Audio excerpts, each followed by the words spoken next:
Yo ho ho! What's going on, boys? This is Grim Reaper bringing you One Punch Man podcast, chapter 166. Um, since 164's redraw, every chapter has been crazy hype. It's not an exaggeration to say that the entirety of the community expects every consecutive chapter to be better than the next or better than the last, and the best of the series. And I think Murata and One have been holding up to that standard. 164, 165, and now 166 have all been spectacular. So now my expectations for 167 are that much higher. Um, there's a lot to talk about. There's a lot to discuss. There are a lot of ideas that are speculative. And there's even some more controversy to be thrown into more debate questions, in particular with Blast and Garou. And yes, I'm talking about Cosmic Garou. But aside from all of that, like the video, subscribe, in the comment section, let us know what you thought about the chapter, and let us know what you thought about the opinions that we're about to discuss in this video. 166 was that thing, man. Blast versus Garou. Oh my god. Oh my god. Did Blast hold up to the standard? Did Blast fulfill what was prophesied for him? All the hype that Flashy just fails to live up to every single week in, week out, week in, week out. Flashy's just not good enough. People suck him too much. The hype isn't there. But Blast, 1 week, bitch. 1 week already fulfilled all the hype from the entirety of the storyline before this, bro. Years of hype and build-up. Blast fulfills it in one chapter, one fight sequence. Not even 10 panels. In less than 10 panels, Blast fulfills it. I'm like, Flashy. So, I loved this chapter. And there's a lot more to get into because I guess Handout Garou is real. I've been seeing this in comment sections. The King of Monsters is talking about, oh, Garou, it's Handout Garou now. He took a handout. I think this chapter actually gives validity to that claim. There's a lot more things to talk about. Let's hear what the boys have to say. That's a funny name. I wanna start calling him that now. Handout Girl. I like that. It's so disrespectful. Before I talk about the chapter, I want to say, because news of this came by. This isn't really news, but it has been something that we talked about before on the podcast. And I don't even know the source of this, but I'm assuming it's credible because this person is a credible source of information. But they basically confirmed that One is the one that does the storyboarding, and Murata just does a drawing, and Murata doesn't have input as far as what goes to the story. Because a lot of times when things go awire, for example, and this wasn't awire to me, but a lot of people didn't like it, felt it was disappointing. When we had that sit down with Saitama and Garou, the chapter that got redrawn, a lot of people were blaming Murata for that, when in fact it's One that's doing this, and then he comes back and does the redraw. So I just wanted to say that first, because I think the community gets a lot of shit to Murata for shit that he doesn't have control over. He just draws shit, you know what I'm saying? So but as far as the chapter, this was a great chapter. Garou, Blast, Saitama putting in work. Other heroes I'll talk about. But yeah, I thoroughly enjoyed this one. Yeah, it's weird to actually look at this and probably go, we're looking at one of the most iconic chapters of the series right now. Like, a lot of big things really happened, and this might change when the next chapter comes out, because the next chapter might happen, and then we're like, oh, well, this is actually much better than this chapter. And like, because that, as Grim was saying, it just keeps escalating. And it's just constantly escalating and getting better and better. But like, I mean, everyone who was vital to the story, I really liked. I liked Bang, I liked Blast, I liked Garou, I liked Genos, I liked Saitama. Like, anyone who had a role to play, I think played it well, or to the role that they needed to. Probably one gripe I have with this chapter, and we'll talk about it more, is probably like the Genos death. But we'll talk about it more when we get to that. Yeah. Yeah, I think this chapter was a banger. I mean, there are so many things in this chapter which we've been waiting for a while to happen. So seeing Blast in action and actually doing something, we got to see that, and we're like, ooh. Seeing Saitama actually get pissed off, we see that happen. Seeing Genos not being made into modern art, but being taken out of the picture, we get to see that happen. Well, to an extent. We'll talk about that as we get along. But yeah, I really enjoyed it. I thought everything was delivered well. Something which we don't really get in a lot of other manga, which always annoys me, especially when it comes to shonen, is the build-up of tension and whether you actually believe that this guy actually might be dead and stuff like that. The fact that we have to question it is always a little bit of an issue for me. And even in this situation, in this chapter, we get that. But the tension just feels a lot more palpable to me. It feels better built up in this chapter. So I enjoyed that too.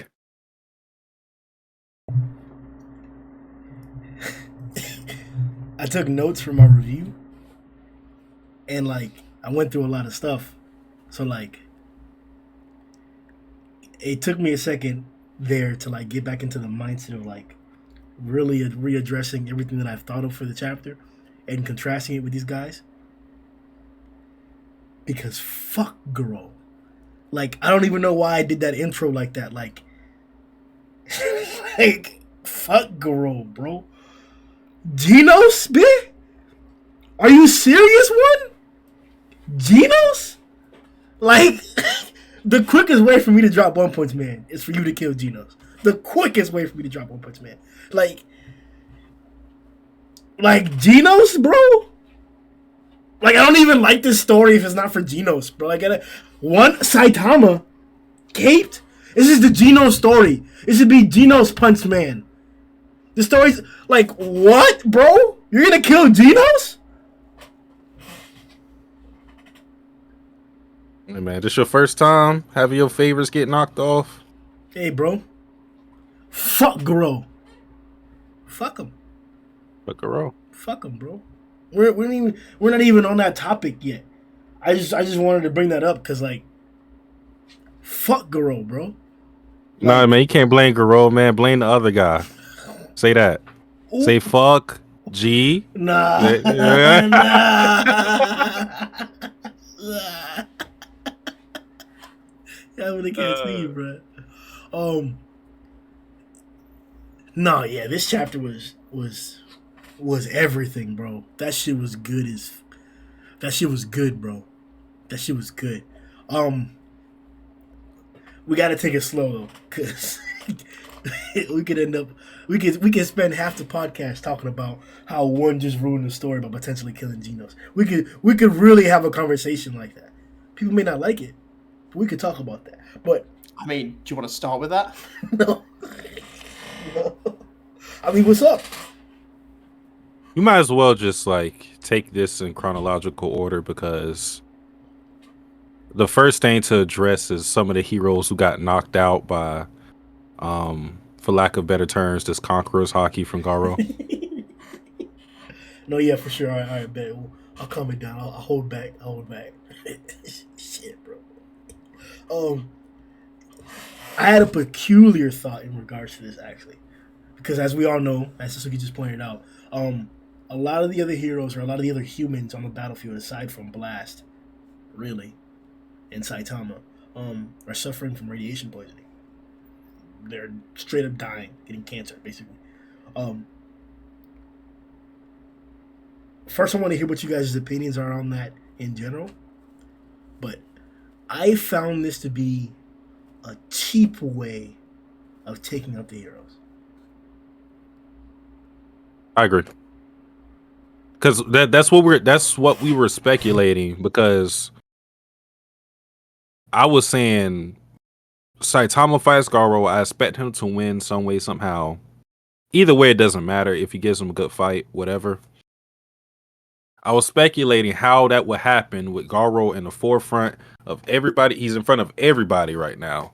He's like he's on stage. Everybody's watching him. So I was speculating, how could they give Saitama the win without giving him the credit?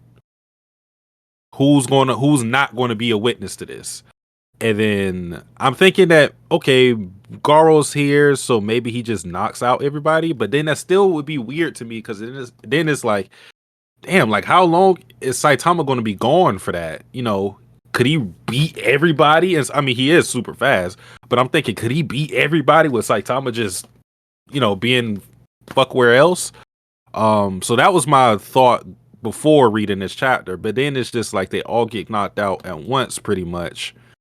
With some people hanging in there a little bit, but I do think it is a little cheap to have everybody knocked down like that, but because I know what the purpose is behind this. The purpose of this is to first and foremost not have some of these people fight, or maybe like not show their full capabilities. Because like think of a person like Pit God. What excuse would Pit God have to not use his full power in this situation? What excuse would, I don't know, like Sweet Mass have to not show everything he's capable of? Because he's capable of more than what he's shown against Fear Ugly for sure. And we get all of that kind of thrown to the wayside because they're knocked out. But I know for sure what the thinking going into this was to not give Saitama the credit. That's why I feel like it's kind of cheap.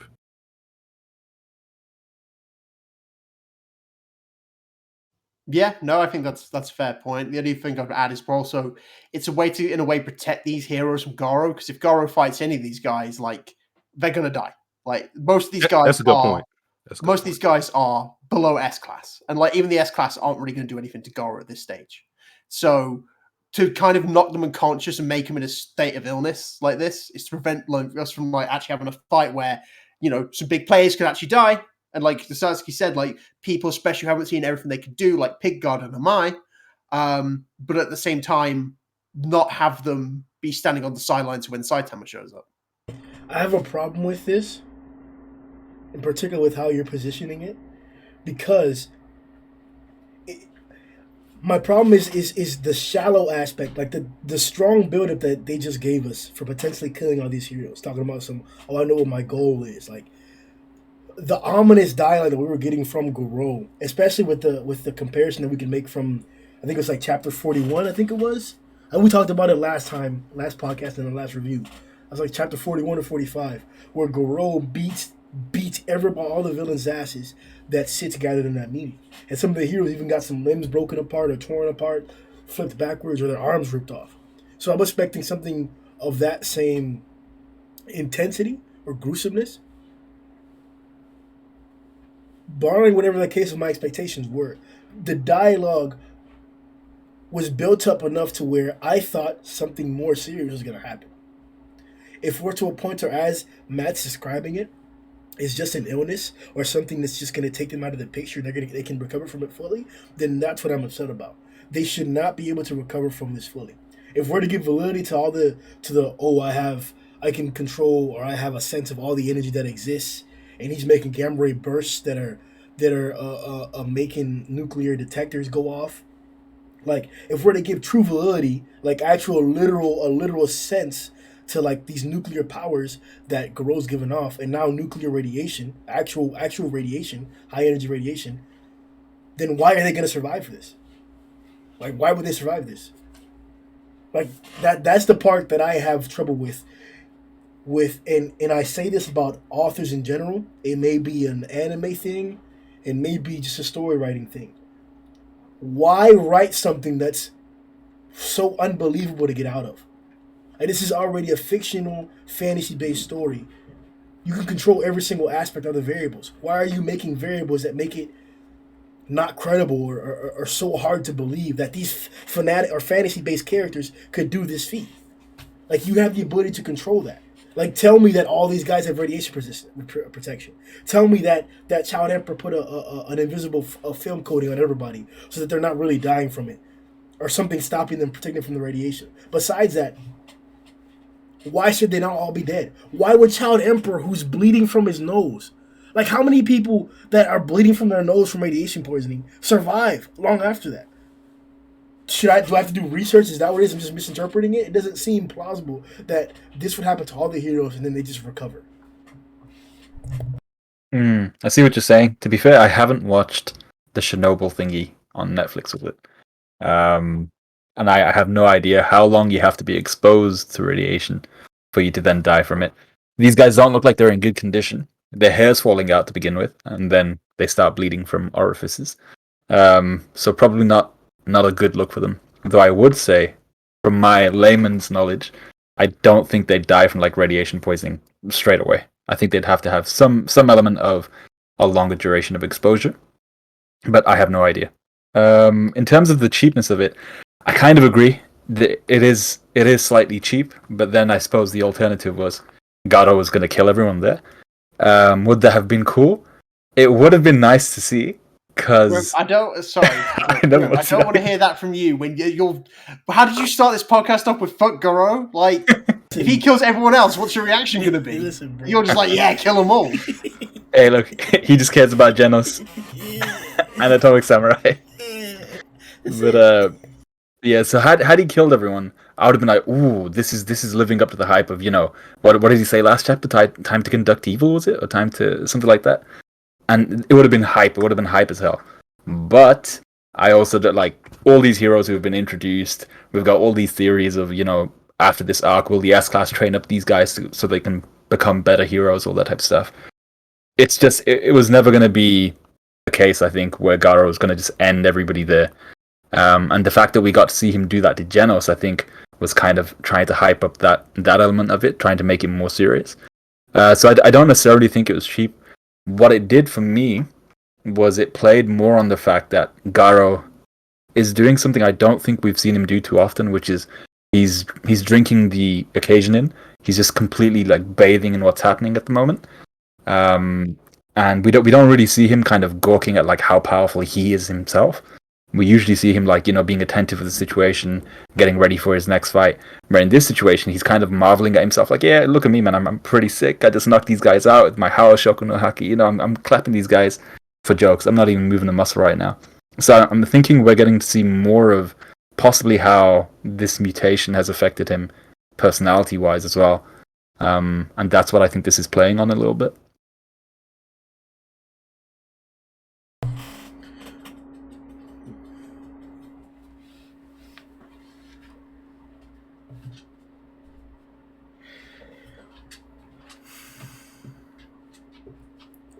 I guess.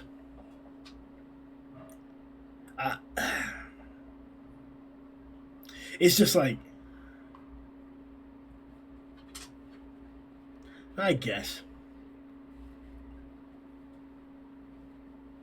We understand the purpose behind it. That's why I say it's cheap. Like I don't necessarily like it, because especially me, last chapter I was hype off because I wanted to see. To me, this was a true testament to who's the real heroes, who's the fakers, who's the frauds. Because we had people like Flashy Flash who thought about running away. We seen someone like Sweet Mass, who that was the person I was paying attention to, because he was up there pulling up on the little one-eyed monster. I said, okay, that's a real monster right there. What you about to do? What you about to do about that? Go show me something. And then it's like we kind of circumvent all of that with this explanation that, you know, we already went over. So it is what it is. I don't like it. It didn't break the chapter though, but No, not at all. I would even say, to be 100% honest, my describing it as cheap is secondary to my appreciation of the realism, because how many times were we getting to see the aspect? We were debating this a while back, during when Garou first turned into his bigger form, and Saitama was confronting him face to face with Tadia right next to him.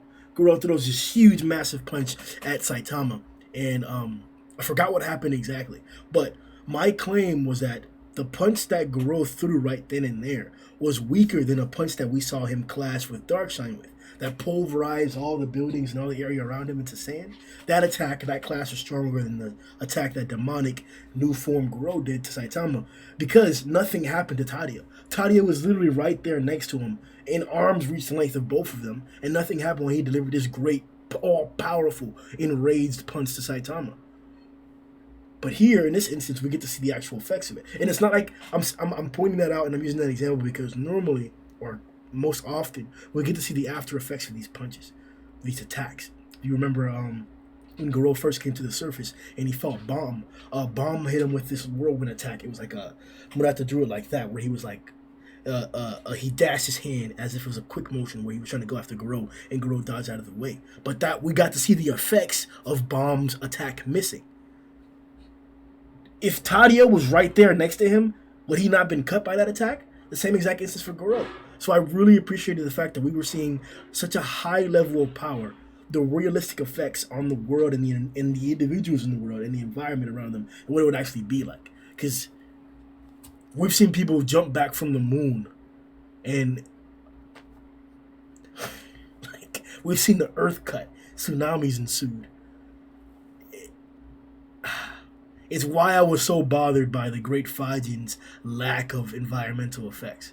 But this here is a good way of showing that. A good way of showing the environmental effects of Garou's new power-up. But kill these niggas. Make it permanent.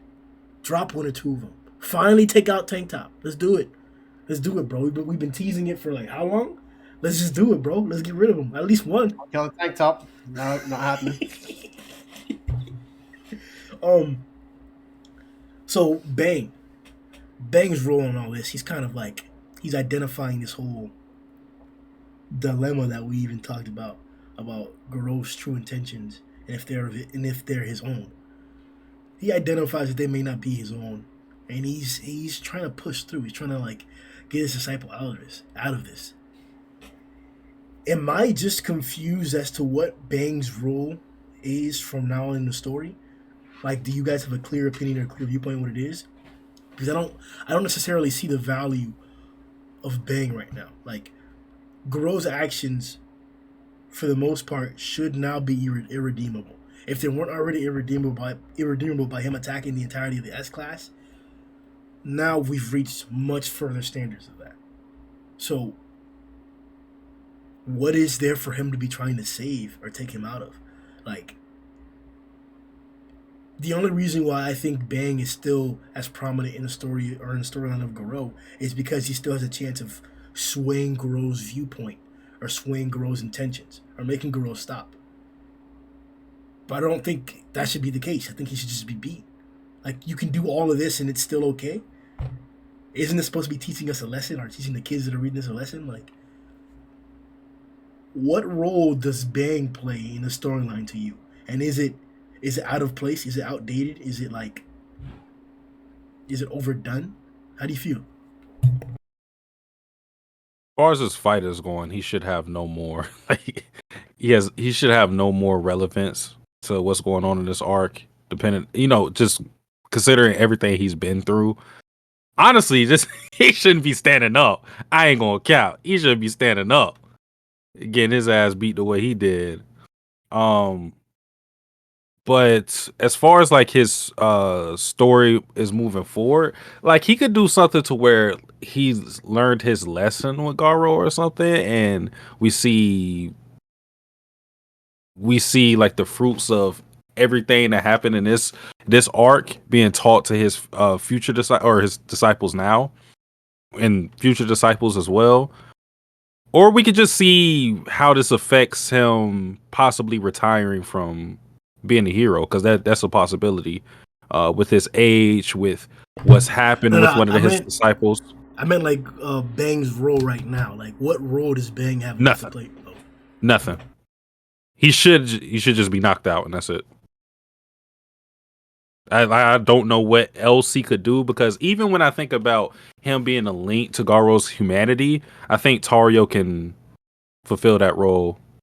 So I don't even think he's needed in that place. We've already done the student disciple thing within the fight with him and Garou. Now Garou's at a place to where his power should overshadow anything that Bang has to say. Like, I'm sorry. So unless he gives some rousing speech, I don't see what else he can do, or what place he will have going forward within this Garou thing. Yeah, as for what Bang did right now, I think what Satsuki's saying is I think it's about trying to appeal to Garou's humanity and showing more, trying to get the more human side out of him. And the whole point is like he recognizes God's control on him. So he's like, give back Garou, but like it's not going through. And like as we know, obviously his real relationships with Tario. So it's basically saying like it's going to take something pretty special to kind of get Garou back to any kind of semblance of humanity, which is what Tario can do, if anything. But as for anything else in the story, like this is like Bang's not getting back up after this now. Like I think just like with the rest of the heroes, he's down. Yeah, I think not much to add there. He's just appealing to the humanity of Garou. What I thought was interesting was after we saw that kind of appeal for, bring Garou back, he's kind of telling. I think he was kind of serving as a kind of waypoint for the readers as well. Once again, suggesting something of Garou is actually off, because we were like, is he possessed? Is this Garou's free will? Once again, we're getting that idea of actually, no, there's something actually in Garou, which is switched him up a little bit. He's not acting like he would do otherwise. So I suppose we got that little bit from Bang. And then we also got the bit where after Bang's appeal, Garou says, and there were two translations to this. So Garou, at first, the first translation I read was like, yeah, I'm just going to finish the old man. And then the second translation, I think is the updated translation, he says, I'm gonna be done with the old man or something like that. So essentially he's suggesting he's gonna do something to the Bang, whether that's kill him or whether that's just knock him out or something like that. So I suppose once again it's just furthering that idea of Bang really has no leg to stand on this in this situation, pun intended. And even Tario actually has no leg to stand on, considering he's face down, bleeding out a little bit. But yeah, I think it's mostly just the appeal to his humanity.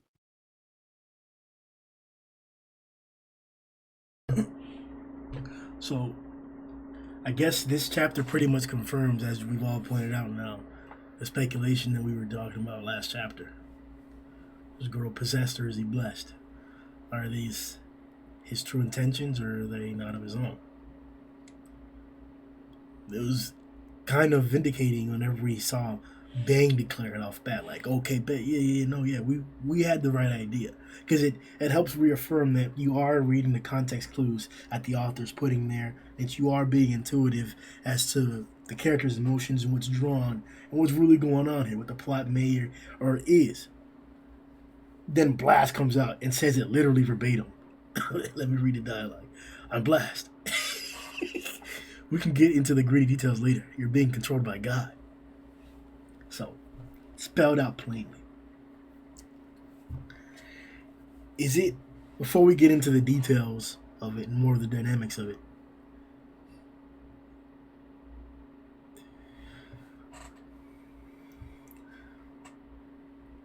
handout Garou or no handout? Do you think it would have been, or this could have been better or as good if Garou didn't accept the power up? Or are things this good right now because God is involved with the storyline? Like, if we would have gotten the non-boosted up Garou, the Garou that turned down the handout from God, would the events that may have occurred, in your personal opinion, would they have the same potential that of what's happening now? Well, this comes down to like the reason why this fight is as good as it is because of where Garou is in his strength. Because before we saw this fight, before the power up, it's like the way it was going is like Garou's doing some shit, but Saitama's not even really trying at all.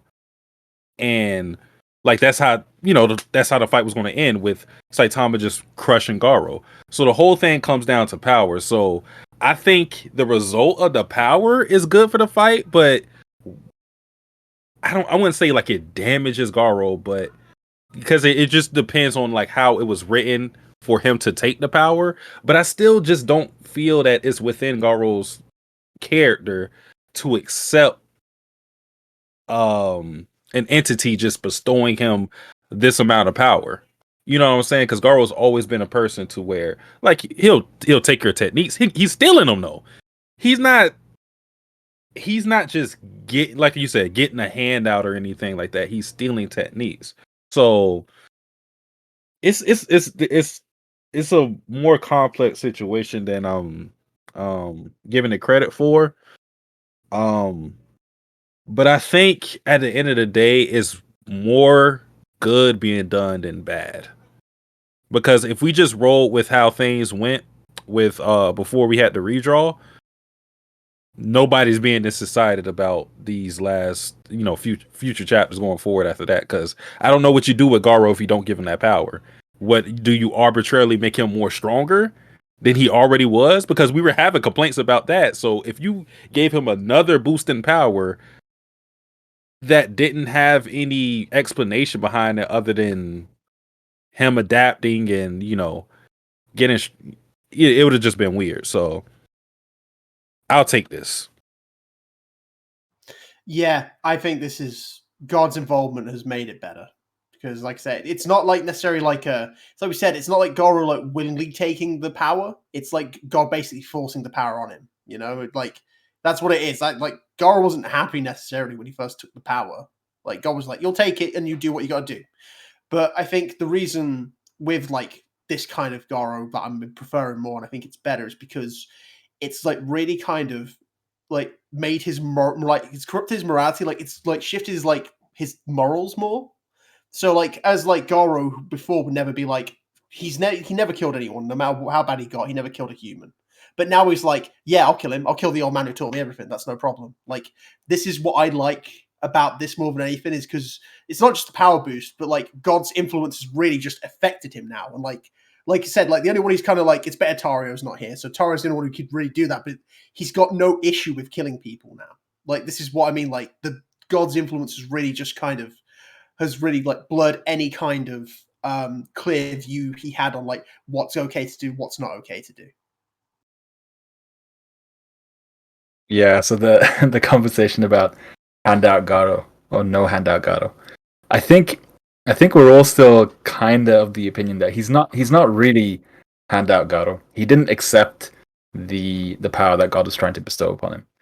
However, the fact that, and there's a panel I think on page 9, right at the bottom, where he's talking to Blast. He's like, divine power, I like that. My mere presence causes death and makes me more a symbol of fear. That's the part where I'm just like, it shows what side of Garou feels a bit more handouty. So it's like if someone, for me, the analogy would be, you either grind towards getting 1 million subs on YouTube, or someone gives you 1 million subs on YouTube, and then you're like, oh, look at me, I've got 1 million subs, but you didn't have that grind beforehand. That's what Garou is kind of reminding me of. He wasn't necessarily handed out the power because he didn't accept it, but now that he's got it, he's just like, hey, I'm kind of sick like that. I'll whoop all your asses, and I don't even need to touch you. So that's the kind of thing where I'm just like, hey, you may not be handout Garou, but you're not the same kind of Garou we knew before. You're not the grind type of Garou. So yeah, that's what I'm seeing. He's a little cocky, and he seems to be enjoying this a little bit too much. But which is exactly what Matt was saying in terms of his emotional compass and his moral compass seems to have shifted a little bit. He's enjoying this a bit too much. That's what we are now. We're just like, I miss old Garou. Old Garou's content was so much better than new Garou's content. Oh shit.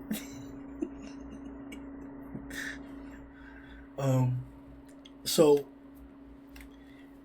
we're still in the first part here, so but there's more to hop into here on this topic in particular. So God has blessed others as well, as we've talked about multiple times in the podcast. Are we to believe, or is it fair to speculate, that God also gave others intentions, not just powers? Like, people talk about Vaccine Man's dialogue helping be one of 2 key factors as to why he's affiliated with God. The other being the substance, or the basis for his energy orbs, being quoted quoted by Saitama, or by Murata apparently, which is not confirmed as far as I've seen, as being the same as Holmes' orbs. And now we get more confirmation that Holmes' orbs are the same as Garou's orbs. More indication that they may all be related. But Vaccine Man's dialogue was of one sort. You could say Homeless's dialogue was of one sort. Could you say that about Sairochi? I guess what I'm trying to ask is, all these different individuals who were influenced by God, were their intentions or their actions also being controlled? Like, did they not actually have control with what they were doing? Like, did Sairochi hit the earth with the earth cutter on purpose? I don't. It seems like everybody has like their own agendas within reason, because all those characters that you name are still like in the Monster Association. So it's not like these are monsters that are free reign and doing that whatever they want. So it's like as long as what they want to do falls in line with, I guess, God's bigger plan, which is probably something evil, um, then they get to at least have some some free will to some degree, because it's not like I don't think it's something to where they're like, you know, puppets basically. I don't think it's exactly like that, but I'm trying to because I think this is really kind of like the whole Majin situation. In that situation, it's like you're under Bobity's control. You still get to do what you want, because there was the one scene where Deborah fucking tries to kill Majin Buu. So he still had his own free will, but it's like if you get too out of line, like he's gonna pull the reins on you. So I guess that's my interpretation of it. You are like in a realm of possibility with what you can do with what the free will that you have. But if you go outside of that, then God is either going to take the power away from you, or you're going to get snatched up. We seen what happened to Homeless.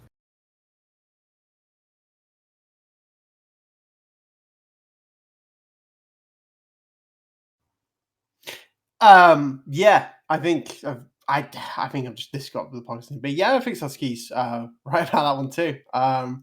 Generally, like I was looking at the I was trying to find quotes of Psychos, and when she's talking to Tatsumaki, like, lost your chance of winning. I was chosen a superior entity. I was bestowed far more power than you possess. So it's very similar in the sense of like she's still got her own goals, but just like with Homeless and Garou, they're like, I was chosen. I'm going to be the best kind of thing. Um, yeah, I don't really have much to add on this one. Yeah, I think I agree with Satsuki. I think what I find interesting though is Sairochi was mostly spewing hate towards Tatsumaki, and her hatred only really ever was directed towards, I think, Fubuki and Tatsumaki both.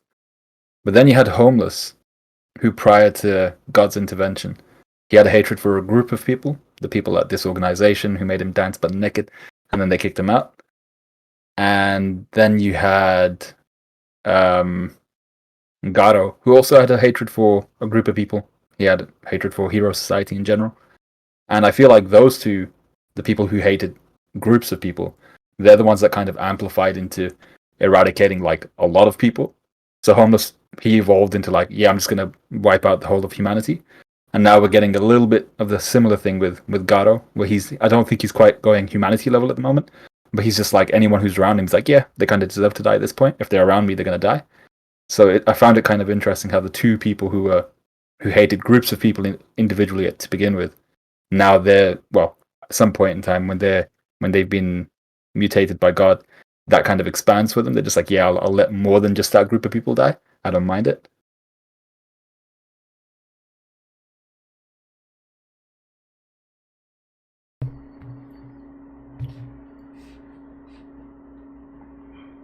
So, moving on from that point, um,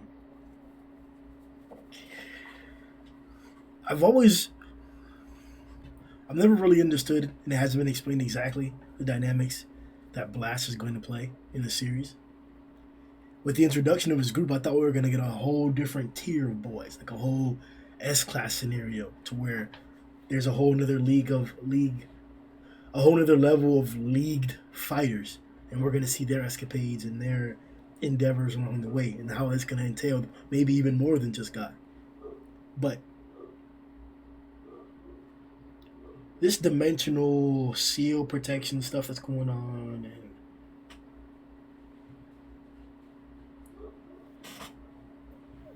how are you seeing Blast's role? Is he like some like is he working with the Hero Association? I'm not talking about the obvious capacities. We're talking about things that are not confirmed. Your predictions or what you believe or is being alluded to. Like, what is this group of Blast and what is Blast doing here? Like, where are these powers coming from? Are these his capabilities? I know we're gonna get into it, and I'm skipping a little bit, and I'm drawing from further points on in the discussion. But like, it's just like we get this guy who's teleporting, creating black holes, going to different dimensions, and we're gonna like detail what he does in this fight here because it's spectacular. Who is Blast? Like, what is Blast? What role do you play here? Like, are you just here for God? Has God been a problem this entire time and this was formed for God? It can't be because apparently he's been going after these boxes for a long time. And the association was made, 3 years ago apparently? In the result of Saitama's actions? So, what are your ideas of what's up with this guy?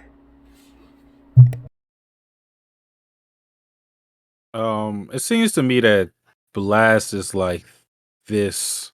He's still a mysterious figure, despite all the appearances, but it's like he has this bigger picture that we still aren't privy to, but that we've been getting clues to, that it's a whole different amount of threats, and level of threats going around different dimensions and whatnot that he has to thwart. And right now, what's going on Earth, he has to pay attention to, but this is just a mission of a list of things that he has to do elsewhere. So to me, he's just like, he's our link to expanding the world of One Punch Man. And right now he's just a part of, I guess, like a puzzle piece to everything. So that's all I'll say for now. I mean, if it's pure speculation, I mean, Blast is obviously our link to God, right? And like, as we know, from what we know of him, he's obviously got technology that's far above anyone else's that we've seen so far. And basically his main mission, from what we see, is about, it's not necessarily like beating God, because obviously if he could, he would. So far, it's more about like containing and suppressing God, which means he can't do whatever he needs to yet.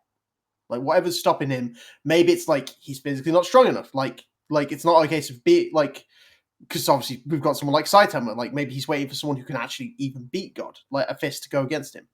And I don't know. There's so much about Blast we don't know. I'm trying to think about Blast. I think really that is his mission. And if I had to guess, like, his role with the Hero Association is maybe he's like, one of the things is obviously he needs allies to fight against God, right? So whilst it's a new organization, it's probably a good way to find people who are strong enough to help him out. And like, for some reason, like, obviously there's people like Tatsumaki, for example, who we know he's got a relationship with, and maybe one day she would join that kind of level. But that might be like one, like, apart from just the fact that like a rich guy put an association together just because his son got saved by his grandson got saved by a monster. You know, there's something more than that for like other people to get in. There's probably like a few people in the association who obviously we know, like Sitch knows something, but like there's probably more to why the Hero Association was founded than just Saitama stepping up and saving the day. Yeah, see, the thing with Blast, like Matt was saying, there's so much mystery behind him, and it's hard to kind of speculate on him. The reality is, if we're going to ask questions about Blast, we don't even know if he, and correct me if I'm wrong here, but we don't even know if he originated from this timeline. I mean, he seems to have the capacity to go between dimensions, open dimensional tears and portals. We have no idea where the guy's from, right? Is he from the same timeline where we have Saitama, Genos, all these guys? Is he from another one? In that other one, do they have like more of a knowledge of God and stuff like this? Is he trained by people who historically fight against God? or well, not fight against God. It looks like his primary mission. For me, I think his primary mission seems to be contain God. The whole point into this current place where Saitama and this current timeline that we're in. And it seems to be to stop God from finding kind of a vessel where he can completely manifest. I think he actually makes mention of that in this chapter as well, where he says something about what if Garou had accepted the power completely. So it seems to be something that he's aware of that can happen, that people can partially accept it and only obtain some of the power. So he seems to be actively trying to stop people from fully accepting the power and then wreaking havoc all over the planet. So I have no idea whether he's actually from this timeline. I have no idea whether he's been trained by people and he's inherited the power that is used to seal away God. Maybe he's been taught by another god. We don't know if there are several gods in this manga or in this universe. But yeah, we can kind of speculate all day as to how Blast got his powers and what he can actually do, where he's from. But his primary mission seems to be keep God sealed away.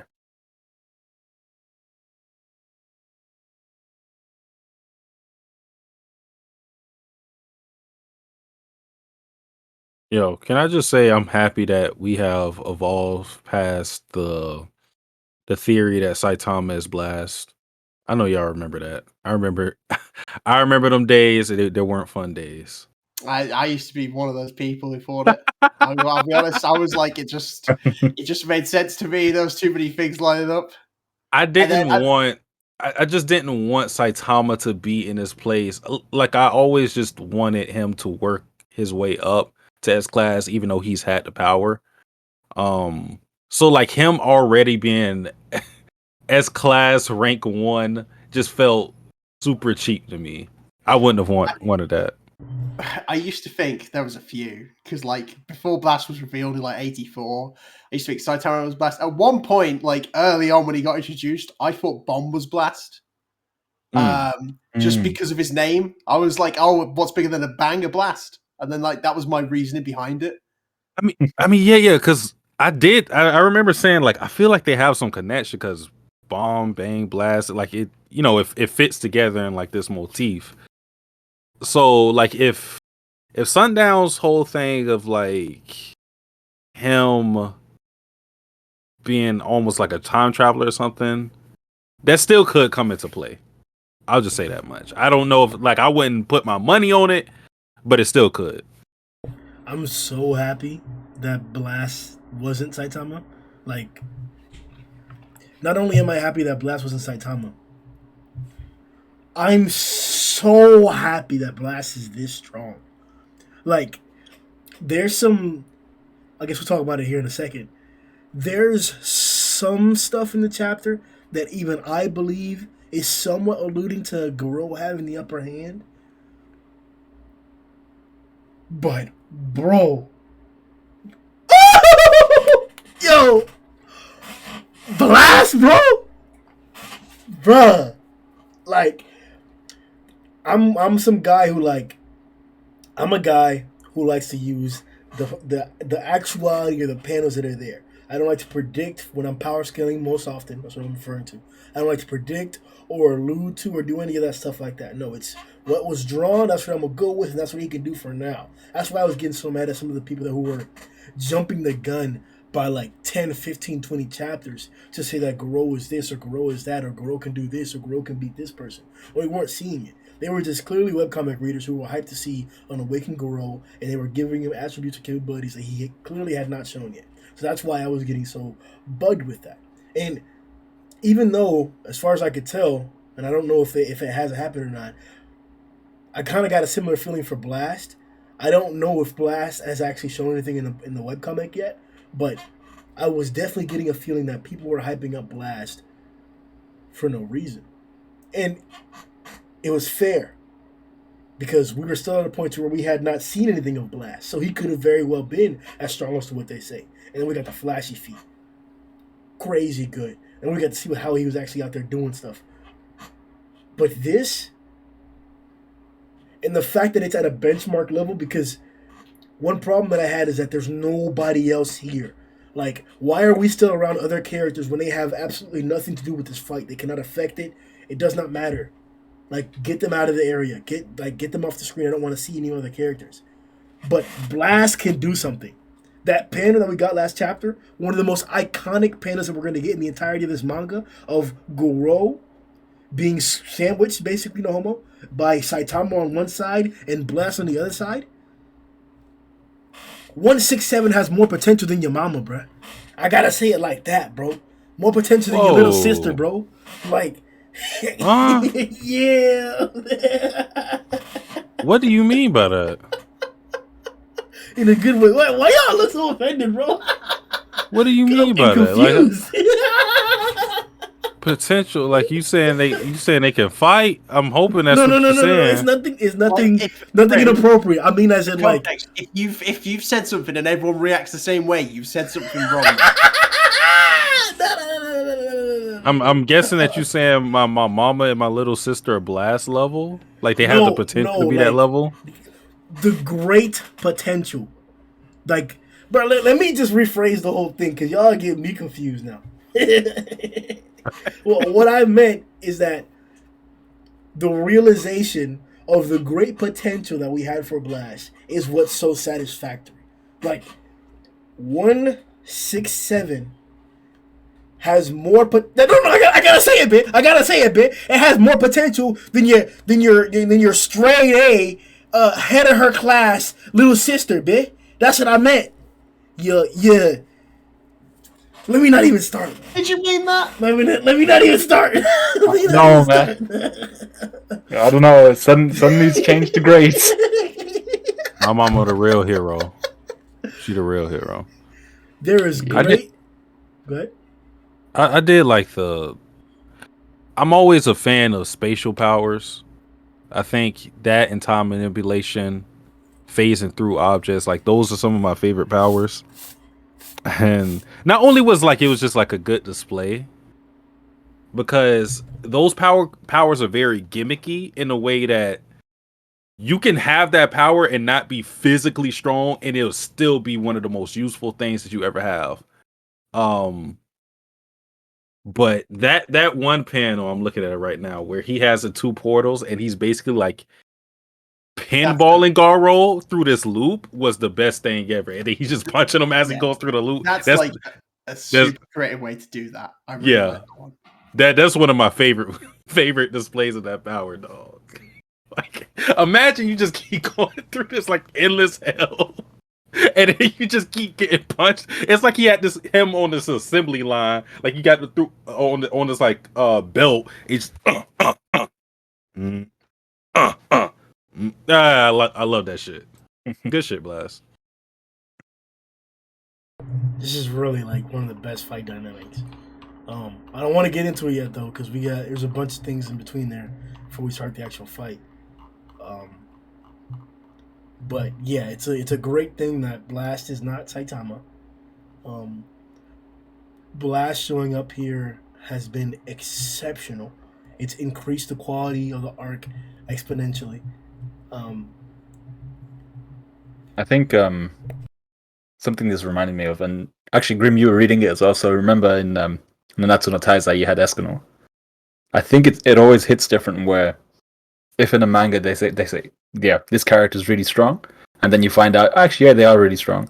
It's always cool, but it's immensely better when you know a character is meant to be like top level, one of the best in the entire verse, and then they actually come out and deliver, like with Escanor, like with Blast here, where he's actually delivering. Like he's not just S class rank 1 at the moment. He's clapping cheeks at the moment with the top tier of the entire verse. Arguably the strongest monster in the series. Exactly. At this point, yeah. So now we're just like he's delivering all the hype that's been built up. Is Saitama Blast Saitama, all that type of stuff. And I was like, actually no, he's not, but he's still delivering, and that's what I liked about it. It's like, yeah, he's actually really sick. So that's what I liked about it.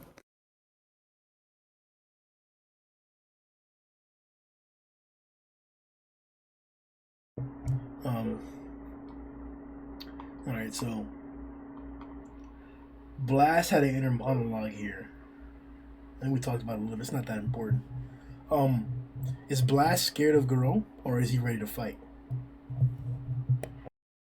I mean, Right. taken from what he did in the chapter, I think he's ready to fight. I think he was caught off guard by Garou, definitely, because like the moment he just whipped out the gravity knuckle and created portals, I think he's like, oh, okay, but no, he's not scared of Garou.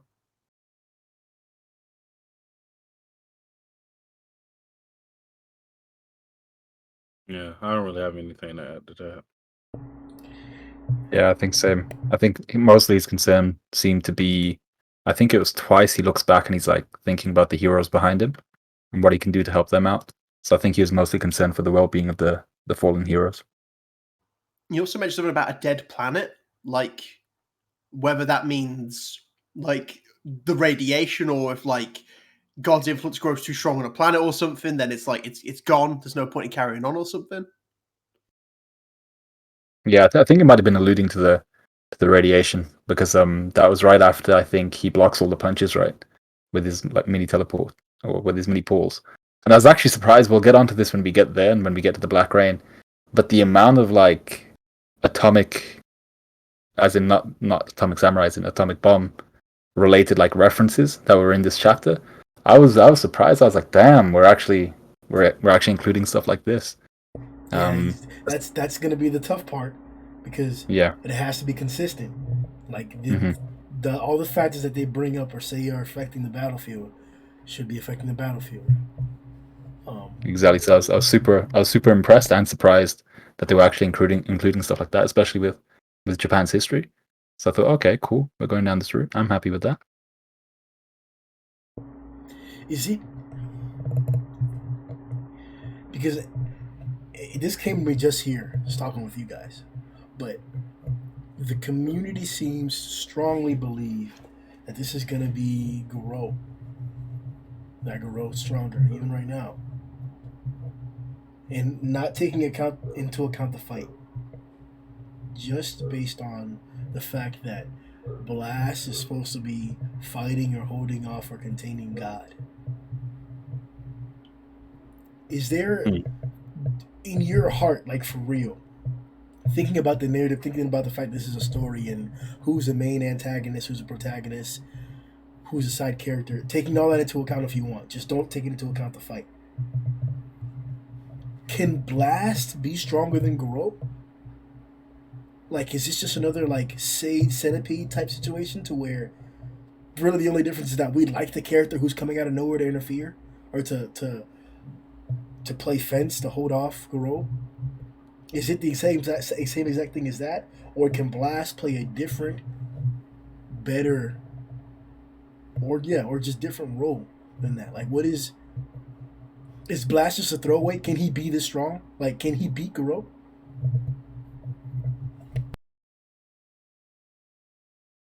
This is kind of hard. First, I just want to say I don't think he's stronger than Garou right now, from what we've seen. But it could still be written that he's stronger than him, just because him copying his abilities kind of throws him off and poses a problem that he's never faced before. And then two, it could just be written as Saitama just not accepting that help, and after considering what happened to Genos, he's just like, this is a fight between him and me. It could be something like that, to where he's sidelining Blast. Obviously, Blast doesn't have to honor that fight at all, but I'm saying that's a way he could be stronger than Garou, and we still get the events that we think we're going to get still playing out. But if you ask my personal opinion, I don't think he's stronger than Garou from what I've seen. I think right now he is. Because I like if this fight was to carry on, it would just be a classic Garou. Like he keep fighting, he keep growing stronger, he master techniques, and then he'd be stronger than Blast. Like so, I think looking at everything Blast can do, and like whilst it's only like he didn't fight for that long, really. I know you're telling me to ignore the fight on this one, Grim, but like just seeing what we've got here, like it's not even like the way I first interpreted when Garou was like, I see you're not S-class rank 1 for nothing, it seems, but now you're not even worth my attention. I first interpreted that as like him going, you're strong, Blast, but you're not on my level. But what he probably really means is, you're strong, Blast, but you're not my target right now. There's someone out there stronger I can learn from. Which is like what he meant, like, because he's on literally next thing he's like, I'm focused on Saitama right now. Saitama's the one I want to fight. So yes, the short answer is yes. I think Blast is stronger than Garou right now, but it's not. I think if this fight carries on, Garou gets stronger, or if the fight by the end of this fight with Saitama, I would not be surprised if Garou is stronger than Blast. But I don't see Blast getting involved in the fight anymore, like the fighting aspect, because that's like Saitama's 1-on-1. We don't need Garou. We don't need Saitama and Blast versus Garou right now, because that's a bit pointless.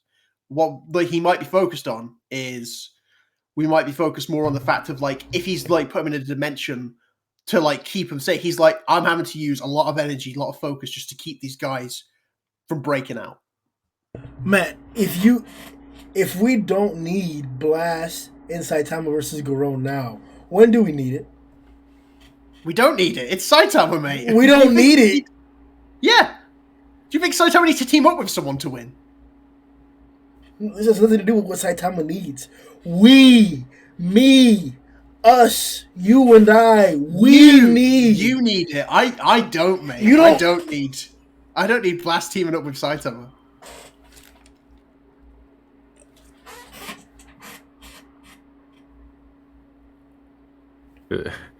You all right? Gonna be meme because What?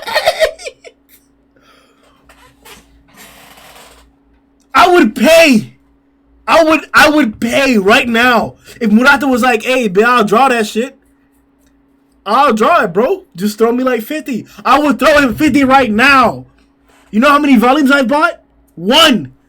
But I want $50 right now to draw that bitch. I don't care, bro. Yes, we need it. Hell yeah, we need it. Hell yeah. I mean, you do like Blast and Tatsumaki versus Garou. That's a different talk right there. But Saitama teaming up with people isn't something we really need. Yeah, I think once you get Saitama in a fight, you gotta just bet on Saitama, right? I don't think I'd necessarily want to see Saitama and Blast, or Saitama and anybody really in a fight against somebody else. It's just Saitama. But yeah, in terms of Blast, I know we were told to ignore the fight, so maybe beginning of this chapter, he was, like Matt was saying, more powerful than Garou. But I think by the end of it, even in this chapter, actually, maybe Garou slightly kind of crept past Blast's power level. But what I was actually really, really surprised by, and what really made Blast stand out, was how calm he was in his interactions with Garou. The only thing, like, he was obviously surprised by the fact that he was able to break out of the dimension. He was surprised by the bombs that were going off in the sky and how much energy Garou was actually pumping out. And the only other time I think he was actually surprised were 2 more times when Garou copied his gravity knuckle, and then when Saitama and Garou were going to clash at the end. And the only time where he's actually noticeably like shitting bricks was when Saitama and Garou are fighting. The rest of the time he was completely calm and blocking attacks. He didn't seem to be going 100% himself, and neither was Garou. So I'm just like, if he wasn't going 100%, neither was Garou. They kind of seem to just be feeling each other out a little bit. And the fact that he was comfortable with that, because nobody else there, not Bang, not Genos, nobody else would be able to just feel out Garou at this point, besides Saitama. So I'm just like, dude, he's got to be at least on the level of Garou at the beginning of this chapter. And then by the end, I'm not so sure.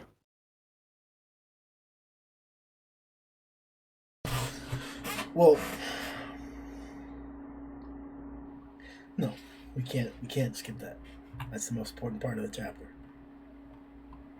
The 2 most important parts of the chapter. We've already talked about, clearly, God is influencing Garou. We can confirm that with the dialogue here of these 2 individuals, and we've had our own speculations and clues what we were hinting on. So we're going to move past the whole finish the old man off right here. I never see Tario again either. That's how it needs to be, for his sake as well. We're going to leave that be, even though it's speculative as to whether that's a God speaking to Garou or Garou convincing himself of these truths. The important part is Tadio and Genos. We talked about here for quite a while what could be the catalyst for Garou to actually monsterfy. We're past that point now. Garou has already monsterfied and lost. We've moved past the evolution of him turning into a monster. So Tadio isn't needed for that. But we're here now. With Tadio on the ground. Dying of cancer at Garou's hands. I guess we could say that we may have mentioned this as being one of the possibilities, where Garou himself happens to harm Tadio, and that causes Garou to escalate his actions or his unreasonableness. I think that has the most potential to happen next. But I don't know what else is there. How impactful was it to you, and will it be in the future, the fact that Tadio's knocked out on the ground, dying of cancer? First of all, what's good, Steve-O? Hey, what's up? Chilling. How y'all doing? I'm sorry I'm late. All good, man. How you feel about the chapter? I thought the chapter was, well, first of all, it wasn't no chapter after that last chapter, was it? It's 166. 166. The last thing that happened, Garou, or not Garou, Genos died. Got his core got his core snatched. Right. That was the last chapter. Yeah, Saitama too late. All right. You know, Thank you for assuming that I keep up with the chapter numbers. You know, I gotta try. You know. Right. Well, yeah, man, I thought this chapter was fire as hell, man. You know, it's always nice to see characters die, even though that sounds kind of messed up. I don't like for characters to die, but if it's done a certain way, and the way this is done, the way it was presented, the way Genos, you know, he always been one of those characters that's been in the forefront, that really had a chance to really get to understand what he meant to Saitama and various other characters in the story. So it's like it really hits. Like, y'all see that in the Kokoro? Yeah. Y'all see that? Yeah. It's your heart, right? I hope so. Nah. Okay. You might be an android, nigga. I don't know. But yeah, that's what it did to me, and I appreciate that. And I also heard that there was Tario. I mean, that little nigga cute, but aside from that, I mean, whoa, bruh. Whoa, bruh. I meant because he was knocked out with his hair falling out, dying of cancer. Oh yeah, he was knocked out. And that's terrible to say he cute while he knocked out. That's awful. I shouldn't have said that. You sound like Fury. Yeah. What kind of panties you wearing? Yeah. Oh my god. What's good, Keisha? Girl, you might as well repeat the question, man. Yeah, I just got home. But Keisha, how did you feel about the chapter? Loved it. Also, just to spite Grim, Flashy did not fall. Yo. I'm pretty sure he got that too. So did somebody hit you with that? What's that mean? In your server? Yeah, bro. I actually had to promise a commenter because he was like, yes. It's like, please do say that to Grim in the podcast. And I was like, yes. Because Steve-O, you know Grim has the whole Flashy Flash versus Atomic Samurai thing. You can see it in the background. I mean, like, come on. We know who Grim is. So, you know his server is always trolling him with Flashy Flash feats. So, I guess this is one of the feats that they used that he didn't fall with the whole radiation thing. So, I'm pretty sure someone said that to Grim, added him. Yo, Atomic Samurai knocked out. Flashy Flash, he stood 10 toes. I already know. You know what I got, bro? The worst one was, hey, yo, is that Atomic's blade?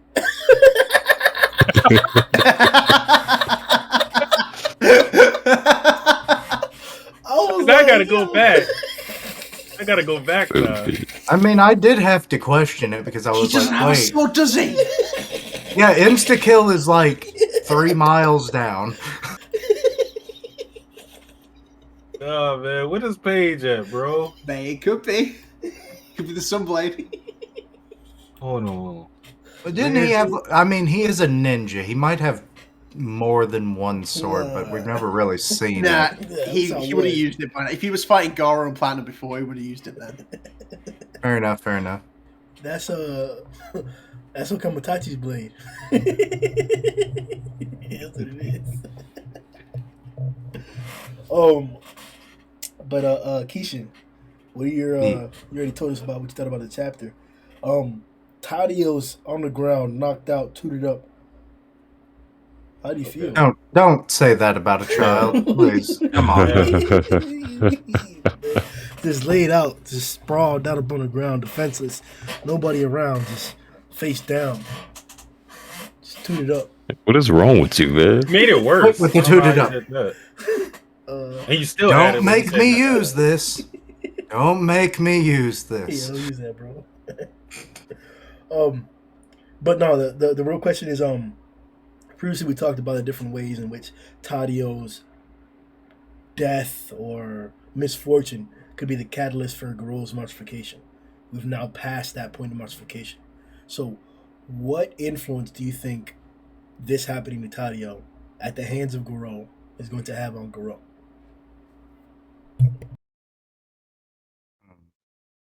I'm gonna say little to none at this point. Like, before he accepted the power of God, I would have said, yes, that would probably be like a tipping point for him to just go full on rage mode. It's like, oh my God, you killed Tario, or Tario died. It's like the only person that ever gave a damn about me, other than Bang. But it's like I'm working for the bad guys now, or myself, I guess technically. But yeah, I don't know if it means as much now, because he's not. I mean, he's still Garou. He doesn't really seem like Garou to some extent, He's kind of got an what's the word I'm looking for? Otherworldly quality to him now. And detached.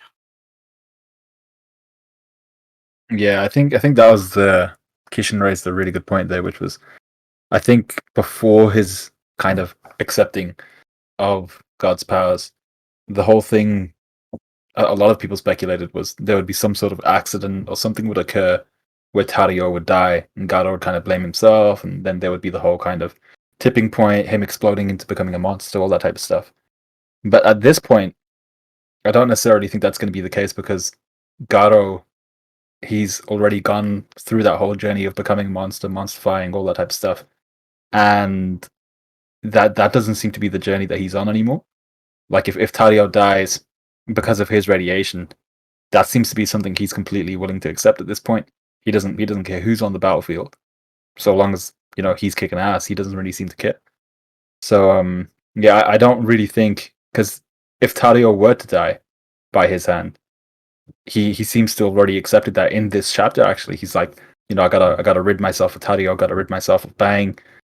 Not to say that he was gonna go and actively try and kill Tario, but it looks like that's something he's willing to accept. Tario not being there. So I don't think, unless something happens where like a hero does something to like try and hold Tario hostage, I don't think there's going to be any kind of boost or anything like that. I'm not saying that's going to happen. It's definitely not going to happen. But yeah, I really don't think Tario is going to be the source of any more kind of power boosts for Garou.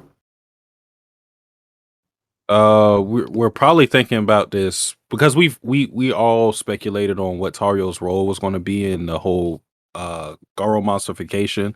But since we're at this point now, we probably had to reverse our thinking into thinking that maybe he's going to be somebody who pulls and reins back Garou's humanity, because he's like the only one left. Because Saitama can talk to him or whatnot, but Garou's not close to Saitama. If something were to happen, and this is a situation I can envision where Tario's is in the same area of right in the radius of a Garou punch, but he pulls back because he sees Tario right there. Saitama notices this and he doesn't go full power. Because right now the situation that we're given with Genos's death, and how Saitama is now going to see Garou, because before he was just like, you wearing a weak ass cosplay, you about to go to Comic-Con, head ass boy. I don't know how you can look at him in that same light anymore. You had to view him as a monster considering what he did. And what does Saitama do with monsters? You out of there. You out of there. So that's what he should do to Garou.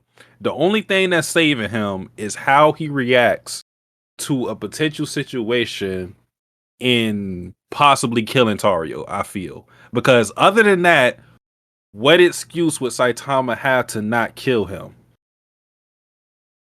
He could still view Garou in the light of being a human, but I don't know.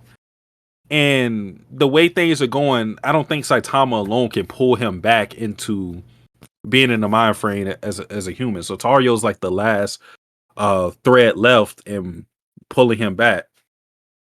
Because I feel that Garou's not going to die at the end of this. Yeah, but how do we think that's going to unfold? Is it going to be something that you reckon Garou's going to notice himself and he's going to just see out the corner of his eye Tario there? Is Monaco going to be like administering CPR and screaming for help or something like that? Well, what do you guys? Yeah, because Monaco's the only one who's like conscious in the area, bleeding but conscious. Like if anyone's going to get involved in that sense, is literally it's got to be Monaco showing them, because that's what's going to. I fully agree with what Satsuki said. It's bringing them back both their senses, because if anything, that's going to make Garou reject it and possibly end like Saitama's like pissed off mode that he's about to be in. Like, because he's got to remember the promise he made to Tario. It's like, don't worry, I'm not going to kill him. Like, even as much as he probably wants to right now, he thinks Genos is dead, but Monaco's got to get involved and do something. If not, maybe Blast. If, like, Monaco can get Blast's attention, because obviously they've had, like, at least one conversation. I don't. Yeah, you. Go ahead. I was gonna say I don't see anybody really getting involved here. Because all the rest of the people here are dying or is in much trouble as Tadio is. I don't necessarily see that, or I wouldn't think that they have any relation or know that Garou has any relation to Tadio besides Saitama. So that'd probably be the best bet right there, Saitama. But to be honest, it's either what you guys are saying, which is valid and not only plausible but probable, is that Tadio will be used to try and bring back Garou, so that he'll win his tussle with God and he'll relinquish his powers. But how? It ain't gonna be Monaco like you y'all niggas are pretending about. I'm surprised she's still alive. Well, Like- does she have X-ray vision? Because isn't that a form of radiation? So wouldn't she have some resistance to it somehow? Well, no, she had I think it was just visible light. She was protected. Did she have X-rays? I mean, There's something I like can't that. remember. Like, wouldn't be out of the question. I mean, No, if I you're mean going to that we have one actually saw. option. Yeah, I think we either saw. I think it was like X-ray. Or was it heat vision of some sort? Maybe What? we saw one of the two. This might be another Incredulous moment. Maybe. But because Because the last yeah, she's got X-ray. It's X-ray, yeah. Okay. Mhm. Yeah, it is radiation she's expelling. So, maybe she could be. No, she's not. She's not resistant to that radiation because she's dying from it. I know. Well, I'm not saying she's like fully resistant. She's still getting hurt from it because it's like different levels. Obviously, like the level of an X-ray is different from the level of a nuclear bomb. But like, she could probably survive. She's still up. She's still like she's on her knees. She's bleeding, but she's still up. She's not passed out. She's gonna be soon. mm. So I think let's move on to it. So, if I was to drop One Punch Man, it would be over Garou. Or Gino, excuse me.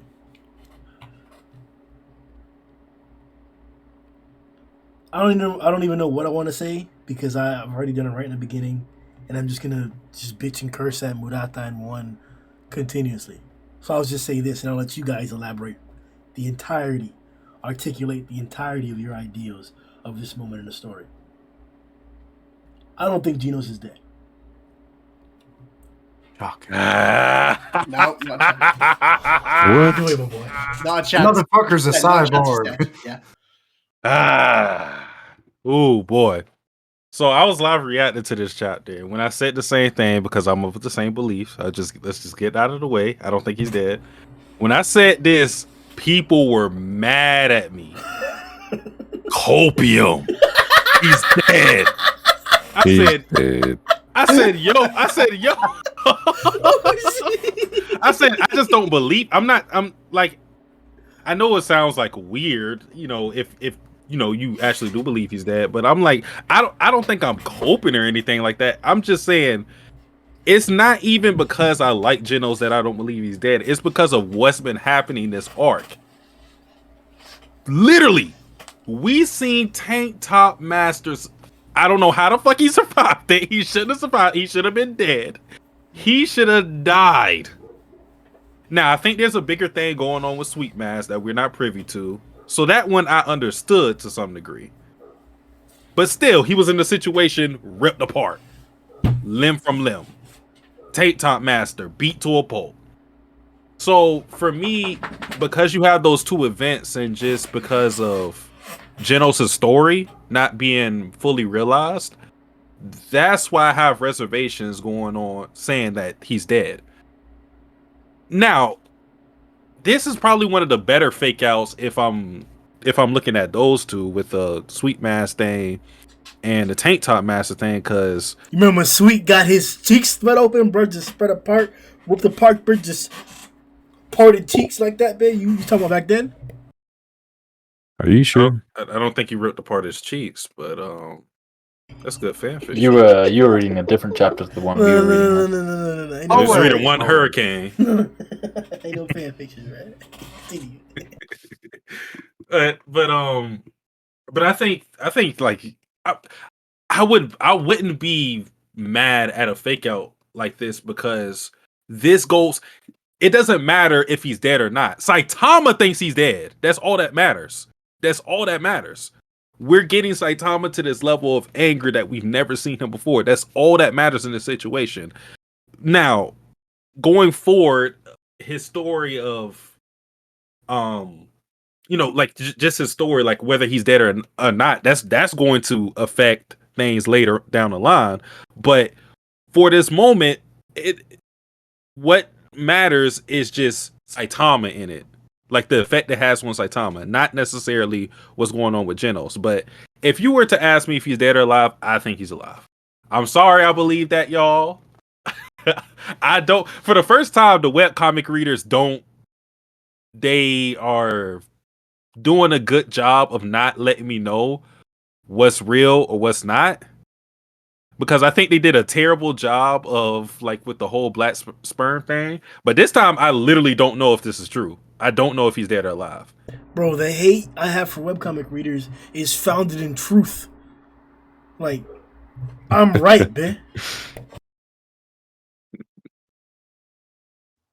Yeah, Some Sorry, he go on. spoiled me for the Garou like rib cracking. I was like, why? But go on, Matt. Sorry. No, I mean, like when I first reacted, I was like gasped. I was like, "There's no way he's dead, 100%." No, they're not gonna like. They obviously like story points. There's like things to do, but even just from like they're not just gonna kill the second most popular character in the series just like this, like Or wouldn't they? I don't think so. Like I think even just like he's got too much story build up. He's got too much going for him as it is. Like I get why they do it, because as we know, like literally this chapter made you go, "Oh, Genos is amazing." Even when he's lost everything, he still tackles Garou, and then this happens. It's like classic. Like we like this character, boom, he's dead.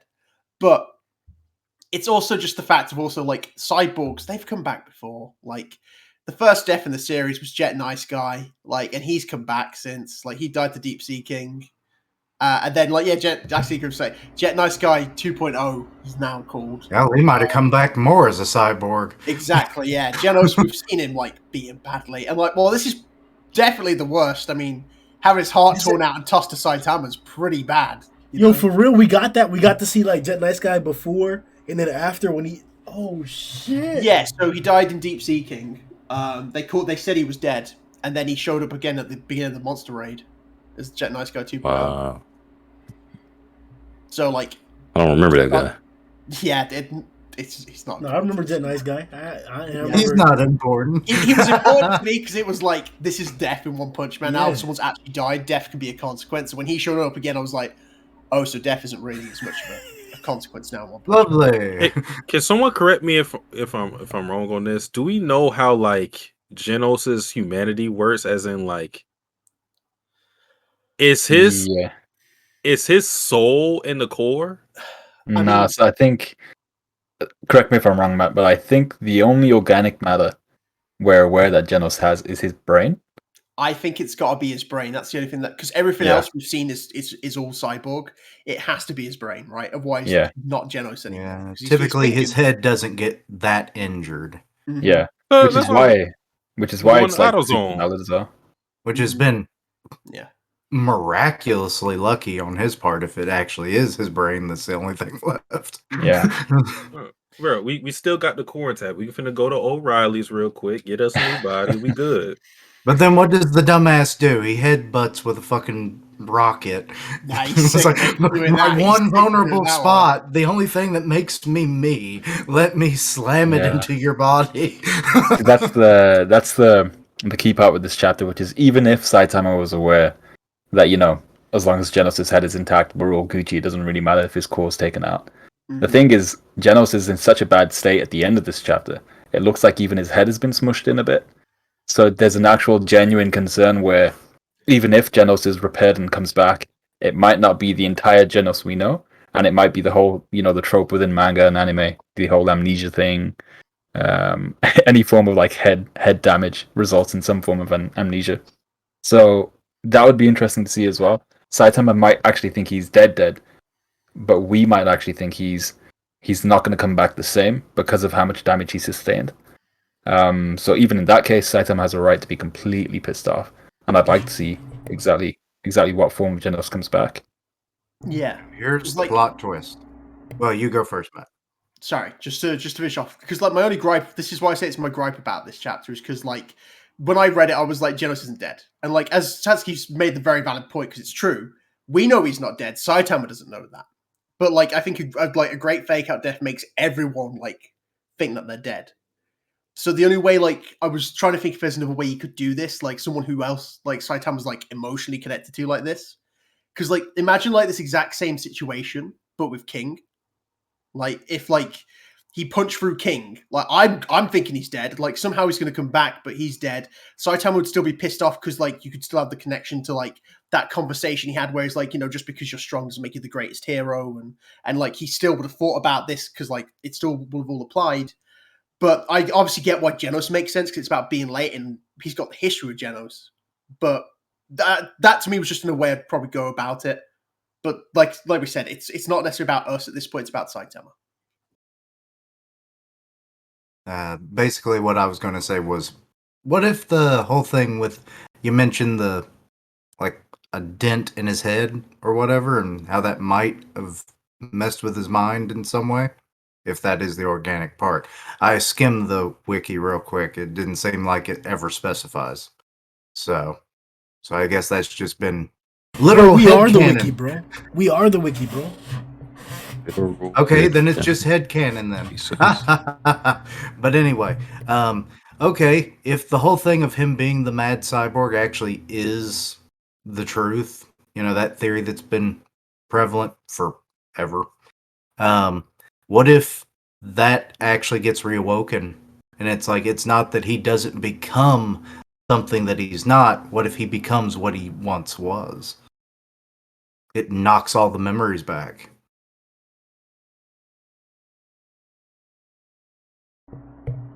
Does anybody else want to elaborate upon how they felt about the loss of Genos?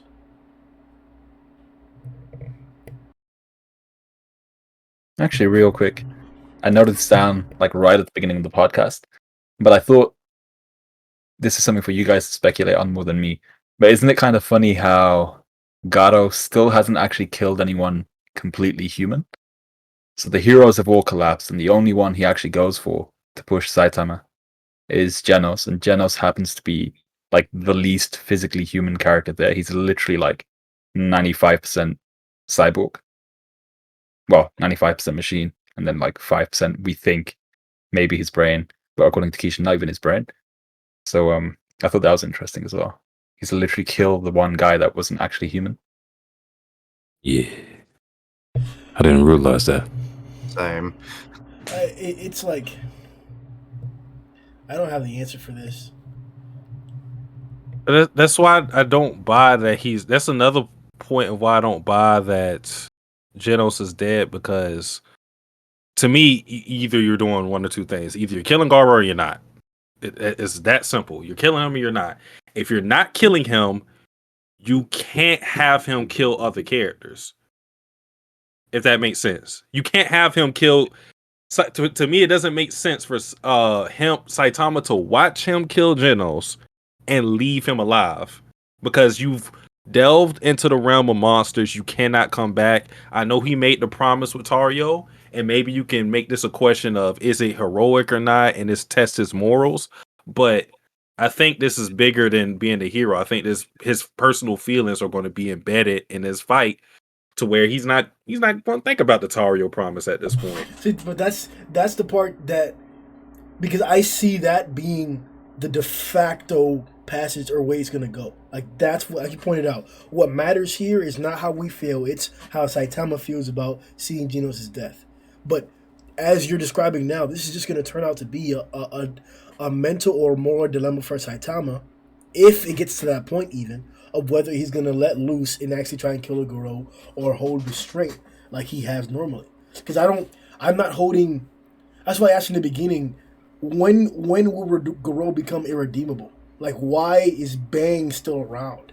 And the strongest answer we came up with is that it's just to show that we're gonna need to escalate the attempts or the calls to try and control Garou, to bring Garou out of this crazy state, because Bang's not gonna be enough.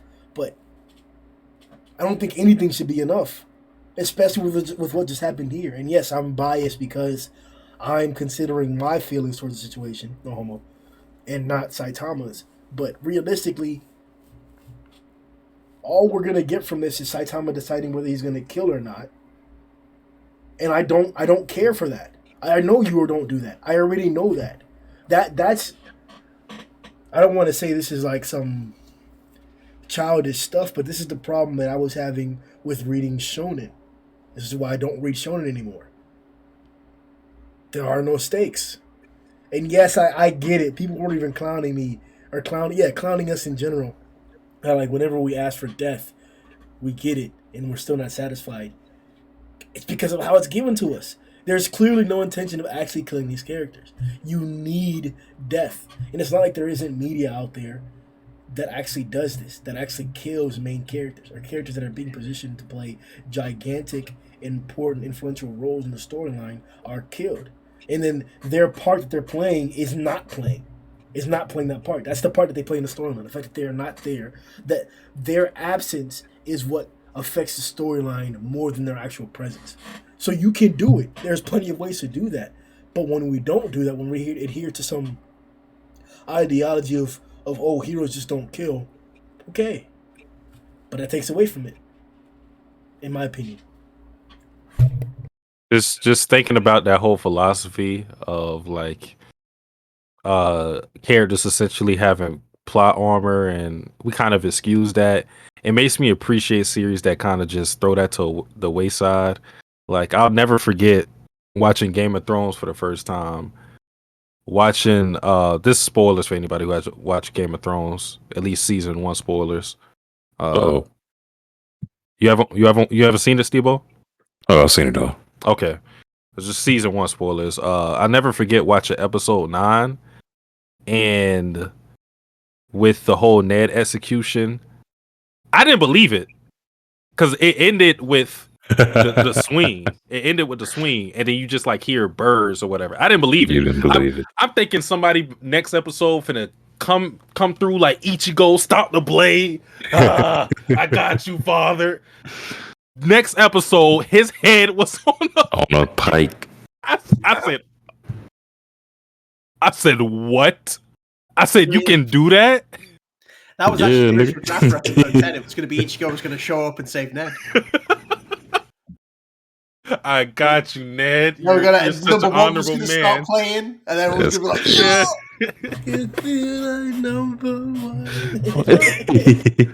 So I always appreciate when stories just they let things play out. The stakes are always high. And we kind of just like throw it on like, oh, that's showing it, but it shouldn't be like that. It shouldn't be like that. That's why I wasn't too happy with these fake outs, especially the one that always affects me the most is the tank top one, because people will make the excuse, oh, it's just tank top, but that's my point. It's just tank top. So if you can't do it here, what makes me believe that you're going to do it later? What happened with tank top? Why did he show up all fat all of a sudden? Did I miss something? Tank top magic. Oh, okay. Right. Yeah, we don't know exactly what happened there, but I think it has something to do with that. She just supercharged him with her healing. He bulked up. Sasuke, when you said that, I imagine Ned like thrown over Ichigo's shoulder. Like he had Ruki up there. Hey, Renji, catch. I owe you my life, Kurosaki-san. Oh, shit. Hey, just to let y'all know, we are 100% reacting to the entire 1,000-Year Blood War arc when it comes out. And I think it's in October or August. Or those two. Hell yeah. Yeah, October. Hell yeah, bro. Yeah, I guess I'm gonna keep quiet on the fact that I didn't finish Bleach. This. Oh. I did, but don't remember hardly. You'll finish it. You'll finish it. Damn, wait. That sounded like a threat. Wait, hold on. Oh, no. Hold on. I stay in Florida. Hold on, man. Ew. All right, so one thing that I really appreciated, because seeing Genos show back up in this capacity, I wanted him to have his arms and his legs so that he could fight. I wanted Blue Dragon Earthcutter Genos to fight Cosmic Garou. I didn't care about who was stronger, who was going to win. I just wanted to see that shit. Because the first time in the EC scenario was spectacular. But I appreciated the callback. I talked about this in my review. One of the most satisfactory parts of this storyline is seeing people acknowledge Saitama. And to have Garou give the head nod to Saitama for having Genos as a disciple, the way he phrased it, and I'll read it here verbatim. So that was Baldy at a high, so that Baldy was at a high enough level to have an S-class hero like you as an apprentice. That makes sense. That's nothing but praise and hype for Genos. Before, back in the EC fight, Garou had given Genos praise, like, yo, this guy's strategic, he's leading me and controlling the fight, positioning himself so that he could have advantageous positioning and attacks. He's ferocious, he's got strength like Tank Top. This guy is a tough fight for me right now. He definitely found Genos to be a formidable opponent. But here,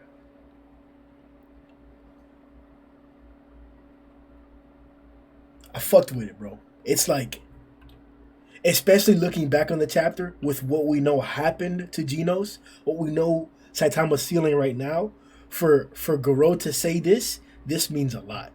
And it hurts that much more to know that Genos could potentially be dead, which he's not, but could potentially be dead. And this was the last thing that was told to him. Like, why are y'all so sure that he's not dead, though? I don't understand that. What? I said, why are y'all so sure that he's not dead? Are you sure that the sun's gonna come up tomorrow, bro? Not necessarily, but I think they gave him a send off, bro. Like that was a death scene. I don't see Murata just being like, here's this beautiful death, and then he's not dead. That would be kind of crazy. That was a beautiful death. Yeah. I think it's 4 reasons. For one, just Genos' story hasn't been concluded. That's one. 2, previous fake outs makes me skeptical. 3, I feel if you kill Genos, you also had to kill Garou, or Saitama has to kill him. I don't believe that's going to happen, so that's my personal thing. Right. And what was the 4th one?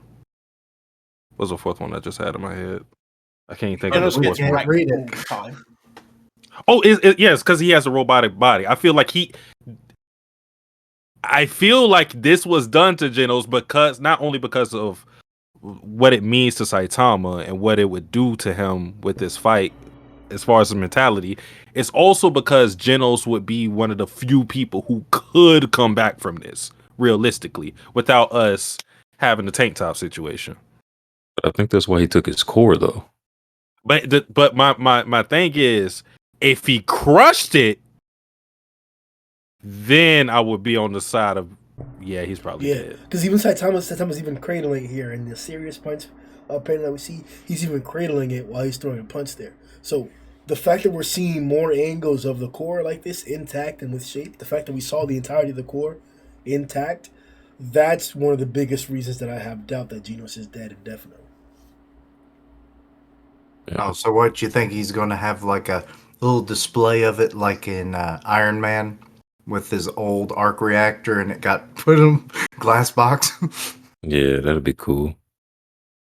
Just go to build a body, get a new face. We're gonna be cool. Was it Matt or who said that we would probably get we'll get like a different Genos from this? Who said that?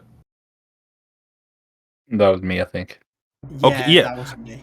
Yeah, I like that theory that he wouldn't have his memories, and then like Saitama would have to be the one to kind of guide back Genos to the way he was before, just on a personal level.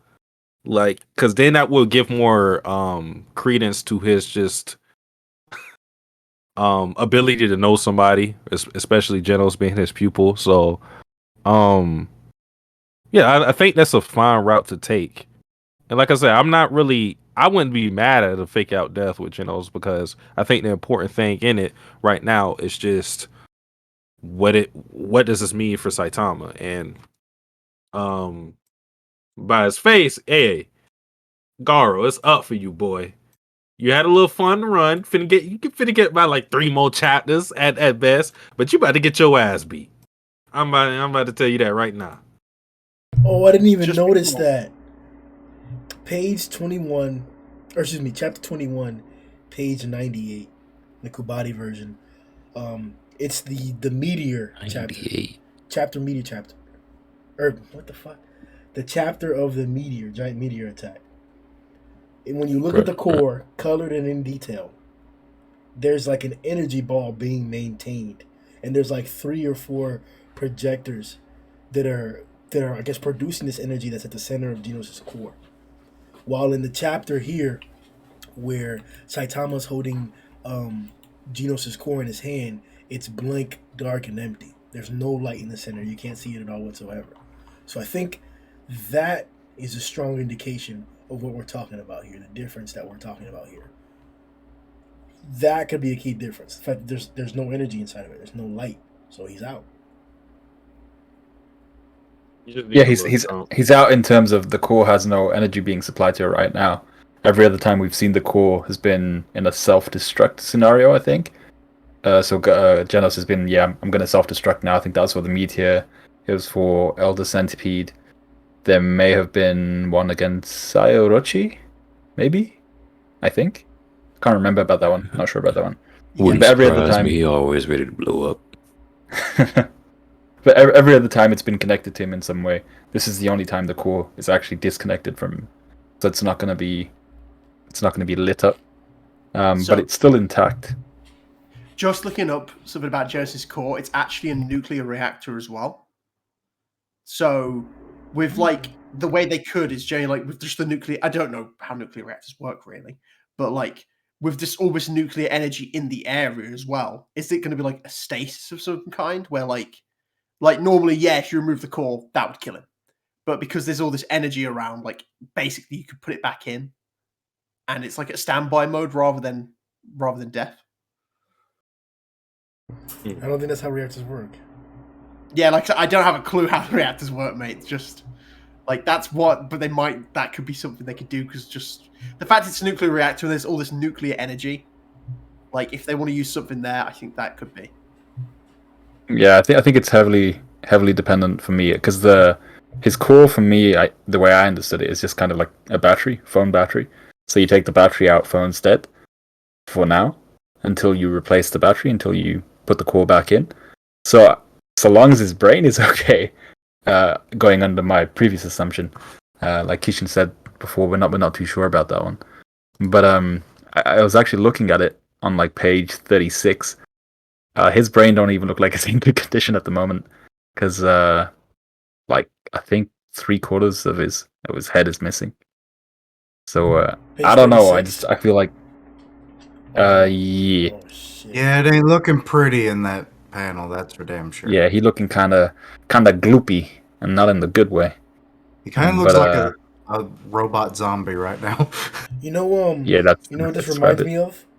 It reminds me of that guy who was like upside down and got like his cheeks just like split open, just ripped apart bit, just parted apart bit, just ripped in two bit. Like his cheeks were together.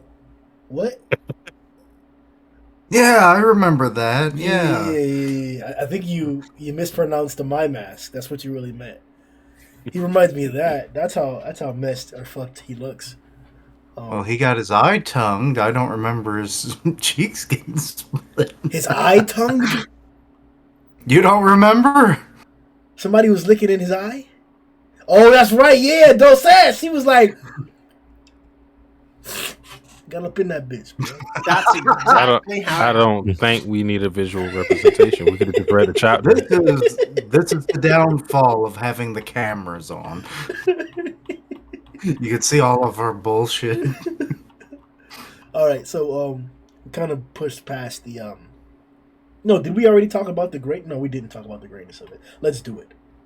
Blast versus Garou.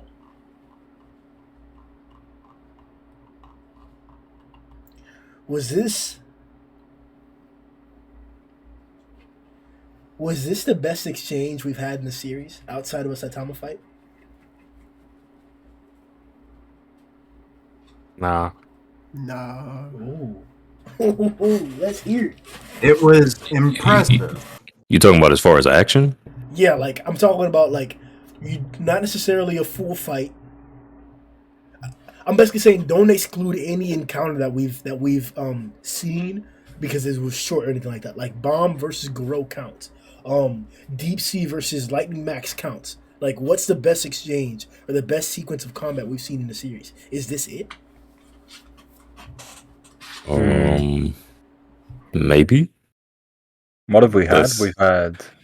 We've had like the Bang Bomb versus Elder Centipede. That was a good one. We had Satsuki's like favorite all-time chapter, which was the Vampire chapter Dude. 101. Come on, man. Sure. Stop playing with me, zombie man. Yeah. I love that chapter, dog. I love that chapter. That was that whole chapter that was fire. What else? We've had some really good ones. Matt, do you remember any? Deep Sea. Are we talking just exchanges, not fights? No. There's no boundaries. It's whatever.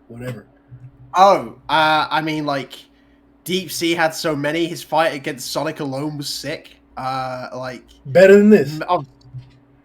Well, I always think of the time where like he cuts, where he's like, "Oh, my moray will chase you forever." He just instantly like shuts his mouth and cuts it off. Yeah. Like that's just a class moment. Like, I mean, if everything's on board, then you've got like everything Garou's done. Like, it's I think better. All of that is better than this moment. I mean, mate, Garou versus Orochi is like one of the best fights in the whole series, and no one talks about it the way they should. So you got Garou versus Orochi over Garou versus Blast. Definitely. And you had Garou versus Rover as well.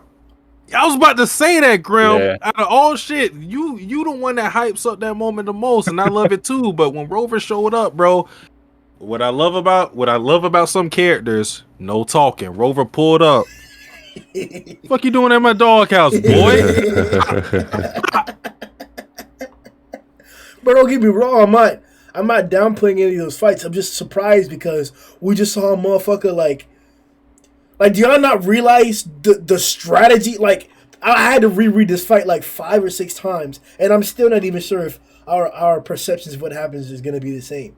Cause to me it looked like Blast out of nowhere, quick fast, hit him with a knuckle through that bitch. Which this gravity knuckle could have been. It seems like it may have been a portal attack too, not just a. I don't even know what it was. It was called Dimensional Cannon, Grim. No, it was called. He was trying to get it. Gravity knuckle. Oh, no, yeah, it was Dimensional Cannon first. It was Dimensional Cannon first. Yeah. But why would you call something a cannon if it's a portal? Like, that's just confused me. Then he jumps up, and then I can't tell if whenever he jumped up, if that portal put Garou in front of Blast, or if Blast speed blitzed wherever the portal was going to be coming out of. Because he's that fast. I think he just put the portal. Yeah, right in front of him. Yeah, because it doesn't like he didn't move. Yeah. It just makes more sense. Yeah. And then he's just ding, like into a portal that's feeding him into a different portal, and he doesn't like. And then after he does, bro, he claps his hands like this, and the panels. This is why you have to watch it on a big screen, or you have to have a bigger monitor, a television monitor for your computer, or no, get a big monitor, more than 32 inches or 32 inches, which is expensive, or get a TV and use that for your computer monitor or whatever. Because the panel here, where Blast has his hands closed, you see that the single line where like the portal's finally closing, and then the panel right next to it is humph, where it's Garou saying humph. Just those 2 panels right there, badassery, bro. How you got Blast out for like looking, and it's just his glasses, bro? Like, what type of badassery is this? And then you see him surprised.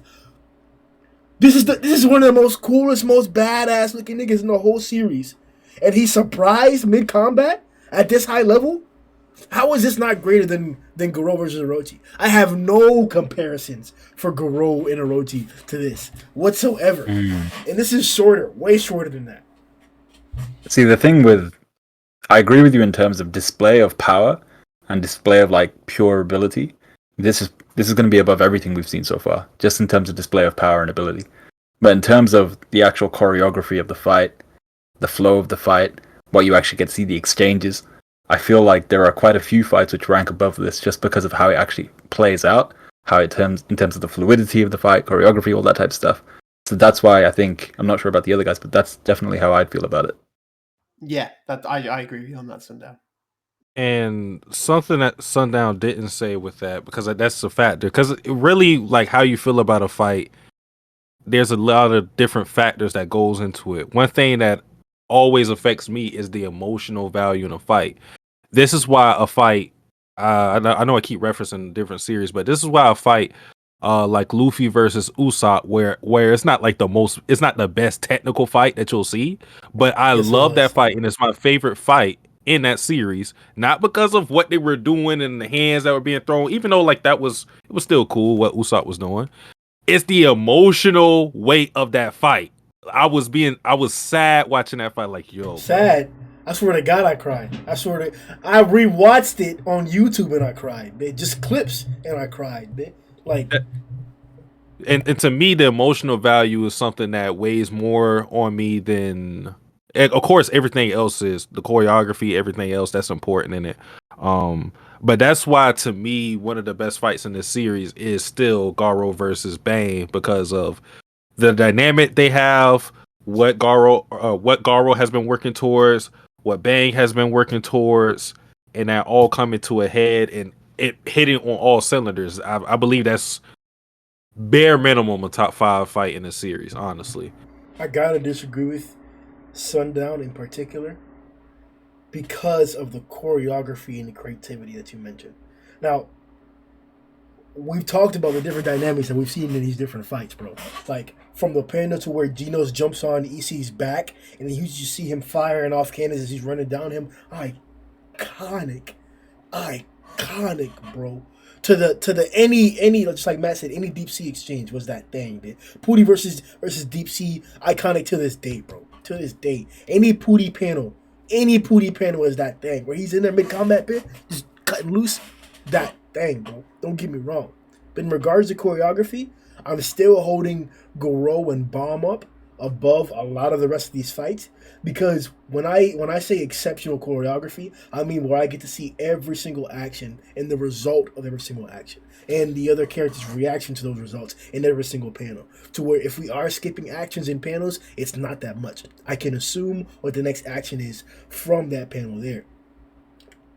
And I don't think there's a better moment for that than whenever Garou pulls out his nuclear fission gravity knuckle combo attack, lets off on Blast with a whole Gatling type setup, and then Blast literally every single punch throws it into a portal.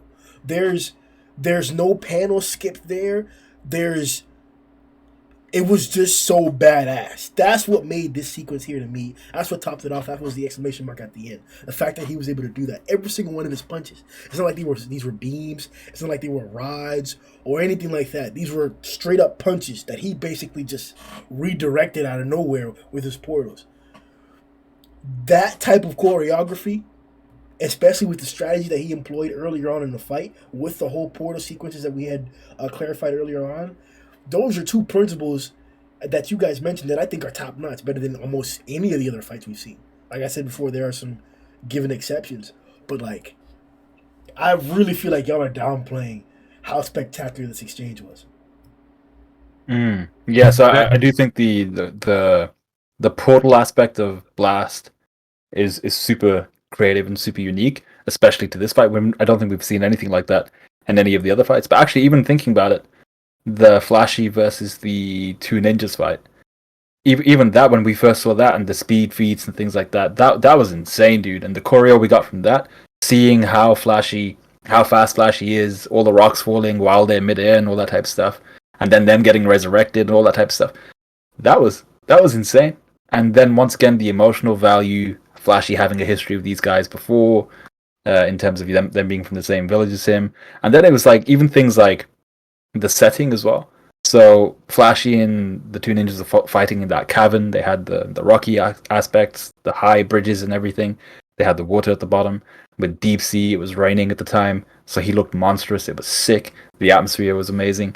All that same different type of stuff that we got, all that different type of stuff we got was really, really interesting, and why I'd put like some of those fights above, as opposed to this fight, which you're right, it is cool. And I think my favorite panel in this isn't actually the teleporting of all the Gatling fists. My favorite panel is when you just see Blast opening up one large portal and the explosions going off in the background.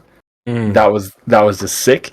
But I would still personally rate those other fights above this one. Also, speaking of that panel, the ozone probably doesn't exist anymore. Makes you kind of wonder how much range he actually has on that. Because I would have, like, way, way, way further from Earth. But I think the way that we're talking about these fights is a testament of how great they are, because I think like these fights would stay in the same tier in terms of quality, but it's things that are personal to us on why we have other fights above them. It's not to say that this exchange that we got with Blast and Garou is lacking in anything. It's just that for whatever reason, we have another fight above it because of what we feel. I'm looking at this chapter 101 right now, dog. Nobody is telling me this ain't raw. Zombie Man. Let me hold on. Zombie Man gets knocked down, gets up like a Tekken character, like after you get your ass busted one time, and then like they just get up from the ground because like you got your health bar resets and everything. He gets up like that. You know what I'm saying? Got to shake it off. And I think what also enhances this fight is the fact there's a monster crowd. So Zombie Man is in this hostile environment. It's like it has like this atmosphere of an underground fight between two people. You know what I'm saying? It is This man, zombie man, pulls out the straps. All right, let me get the explosive rounds for your bitch ass. Shoots them off. Just them bitches. Send them back. Take that back. I got a return for you, boy. Hole in his head. Recharges. I'm reloaded. Okay. Doesn't work. And pull out the swords real quick and get my swordsman shit. Pulls out the back blade. They fending off against each other. Cool. Pure blood kicks his fucking head a whole 180 degrees, boy. Look behind you. Your 6 o'clock. This man, zombie man, still fires that bitch off. He's still on the trigger. Head looking this way. Nope. Bro, this fight is no. This fight is, and you can hype up any fight, not any fight, but almost any fight in this arc to that same level. I'm pretty sure I'm probably one of the only people that has like this chapter in a top 5 One Punch Man chapters. No. The community as a whole loved 1-1-1. But I don't think people like this chapter as much as I do. Shit. I think people would give it a lot of respect, but I don't think people like it as much as I do. But I'm saying you could do this with so many chapters on One Punch Man, and I would sit here and I'd be like, I get it. That's how I am with this whole exchange with Garou and Blast, and that's how I am with a lot of things that we already talked about. They're in this high tier because One Punch Man fights in general are just great. And they hit on every fundamental level. Any carnal desire you have in a fight, you're going to get from One Punch Man. You ain't even got to worry about that. It's a given. It's always just something that it's always so difficult to explain to someone if you're like, no, One Punch Man has really good fights. It's like, but the series is called One Punch Man. And it's like, no, but the fights are really good. Like, you got to trust me on this. And they're like, no, man, I think you should beat someone with one punch. Like, no. The fights are really good. Dog. A fun fact, I have a coworker. She's 62 years old. She's actually willing to watch the anime. She raw. Nice. Got it. She is like the least 60-something-year-old woman you've ever met. But yeah, she's just like, I can't find it anywhere. And I was like, you're not looking hard enough. Yeah, we're sending her a link. Yeah, man, this was. That's what I deal with every day. Oh my god, this fight was. I love that shit, bro. That shit was good as hell. We haven't even seen the peak of Saitama in Garou. That's the thing. Mm-hmm. You actually probably haven't seen the peak of Blast either. That's what I'm, bro. That's what I'm saying. That is crazy for Matt to say. No, because think about it. Three-way. He's trying to protect the Earth, so he's doing everything he can to be defensive. Or otherwise, any attack that Garou fires off could be very well the ending moment for the planet. So it's like that's why he's being very direct with those portals to redirect everything away.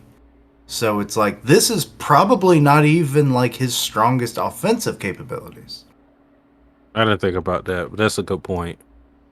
So I gotta say it then. Keishan's right. We're downplaying Blast. Y'all boys are downplaying Blast for real, 100%. Because correct me if I'm wrong, and I'm not wrong because it's right here. Blast didn't get touched this fight. Yeah, that's what we were saying, because remember, like, halfway through the podcast, we were all still complimenting Blast, because he looks so calm, while protecting everyone. That's the shocking thing about him. He's literally deflecting nukes. Black rain is coming down. Everyone. And then Genos dies. Exactly. So you gotta take that comment back. And even in the last page, he's not saying, "Oh shit, Garou's so strong." He said, "Nah, the Earth about to be shattered. Y'all boys got to take this somewhere." So yeah, actually what I'm wondering what's going to happen. Like, is he going to like teleport the three of them away, and then we're gonna see some real shit. That's what I'm expecting. I'm expecting us to go to a different celestial body next chapter and to be fighting there. Yeah, that's probably what's going to happen. Yeah, I'm or fine a with that. different dimension. I would prefer a different planet instead of the dimension thing because we don't have enough detail for going to a different dimension for that to be badass. It would just. I think we're walking a fine line here of removing the tools that are used to make the fight hype. If we're not on Earth anymore, then we can't get impressed because you're shaking cities with a punch. And I know we're way past that, but if we're way past that to where single punches are creating nukes, then we have to keep that scale up. Like we got to keep that scale up.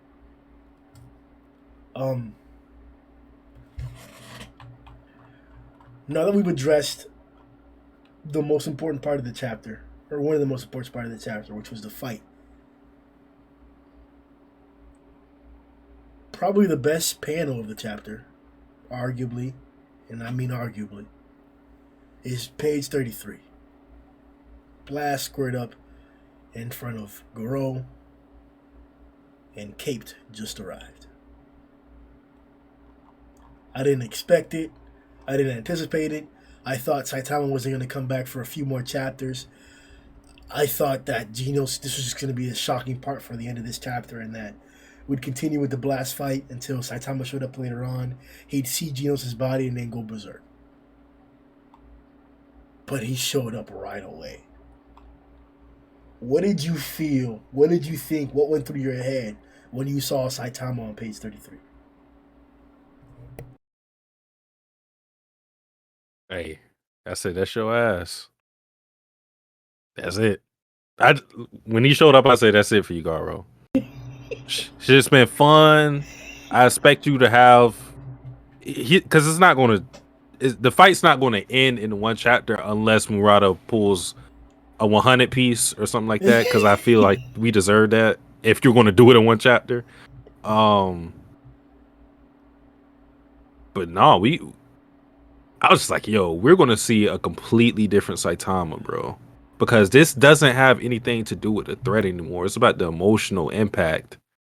And if he actually believes Genos is dead, which I given this to his facial expression, I think he believes that, yo, we're going to see Saitama on a different scale. So that was just the calm before the storm. I mean, everything about this says we're going to see something different from Saitama. Like, for a guy who's generally pretty chill, like, for most of the time, he gets annoyed. He's genuinely angry. Like, I have every right to be, of course. Like, that panel, though, made me think of, like, all the other times we've seen it. So, like, when Garou and Saitama first met, you know? Like, on top of, like, when the water had settled, it had that vibe. Then when he came back as Cosmic Garou, it was, like, round 2. And now with Saitama back again in the very same kind of angle and paneling, it's, like, round 3. That's what this made me think of. But there's so many times where, like, it's just everything about this says that, like, I mean, this whole thing more than anything is just, this is going to have an impact on Saitama throughout. I think this is going to be an impactful thing for him throughout the series. Like, he was late, and, like, while that was never a problem for him before because he saved the day, he's kind of really witnessing what it is for him to be late now. And, like, he's reflecting on himself as a hero. Like, this is going to be something he carries with him. Even if Genos turns out to be fully okay, like, next arc, you know, like, he's going to be like, I messed up. I thought I was a great hero because I was strong. Like, I'm obviously not. I've got room to grow. King was right. Just because I'm the strongest hero doesn't mean I'm the greatest hero. And more than, I mean, like, Garou tossing his heart to him, tossing the call, like, catch. Like, tossing, like, your best friend's heart and being like, hey, heads up, is, like, just, it's insult. And then, I guess, I know I'm going off track a bit, but, like, when he throws that serious punch, and, like, his face is just black, that to me is, like, we physically can't see it. Like, we are going to see something we've never seen from before from Saitama here. Actually, emotion. Yeah? I think you have to go still, right, Sundown? Yeah, I think me and Kishin have to go. Okay. But yeah, so like I said, when it comes to fights and things like that, like this fight doesn't even happen in this chapter. We're gonna get the fight starting next chapter, hopefully. But just the way it started, the atmosphere. So you see them sandwiching Garou, and the first thing I noticed, I was like, wait, why is there like black rain, or is it red rain? I don't think it's blood. So a little bit of reading in the comment section and things like that brought up the fact that black rain is actually what was reported to have happened after the nuke went off in Hiroshima. So I was like, damn, like they're actually keeping to the theme of nukes going off and the fact that Garou's there, black rain is falling on them. And black rain isn't exactly something which doesn't damage people, which brings the fact that King, I think, has put his shirt over Fubuki and Tatsumaki. That it brings that a little bit closer to the heart, which is he's actually saving them even though he's knocked out, which is sick as hell. So the fact that you have black rain and then Saitama once again realizing he's holding his friend's hand, a heart in his hand, and he's saying, maybe I don't have a hero's instinct. And then you see him for the first time actually looking like the villain. I thought that was an interesting way to frame this. The fact that he's actually questioning for the first time whether he's kind of suited to being a hero. And he looks like a villain. He looks like he's actually trying to kill the guy. And he's actually releasing a killer move attack. I thought, yeah, the whole setup for this, the build up, the flashback with Genos saying, "Oh, you're always on time," and he's like, "Actually, no, I don't tend to be," and then actually realizing the one time I wish I could have been, I'm not on time, and now it almost feels to me like he's allowing himself to not be a hero in this situation, and it's actually a point I think either Matt or Satsuki brought up earlier, where if Saitama sees Tario, is that going to be so? We're focused on how it might be something that brings Garou back from the like precipice of being a monster, but is it something which could bring Saitama back from this complete rage mode he's gone into? It could be the case, but I'd love to see how that unfolds. I think this is a really, really good setup.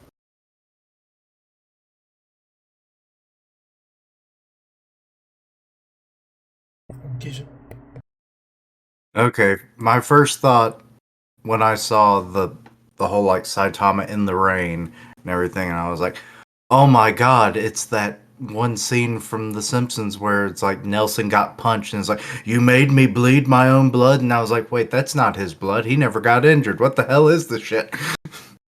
Later on, I, like you guys, got the comment about the black rain and everything, and I was like, oh, I didn't know this was a thing. But yeah, like, serious Saitama past anything we've ever seen, where he'll go straight faced or whatever, and it's like then he might throw a normal punch. It's like we've exceeded this point now. We're in the extreme times. Death has finally affected the man, and let's just say planets may be destroyed. His rawest emotion, which, I mean, anger is always one of those emotions that, like, it can very easily overcome a person. I know I struggle with it. Yes. But anyway, so, yeah. For someone that doesn't ever really show any emotions whatsoever, this is going to be frightening to see, like, is this going to forever change him, as was mentioned before? So this is going to impact his personality to some extent, I imagine. Maybe he'll actually start being more serious because of the whole, like, I'm never on time, or I always tend to arrive late. So it's like, maybe he'll be more vigilant as a hero. But, the art speaks for itself. We are at a big turning point for this story, for Saitama's character, and everything in between. I wanted to ask this earlier because I think it's time to talk about it now. So,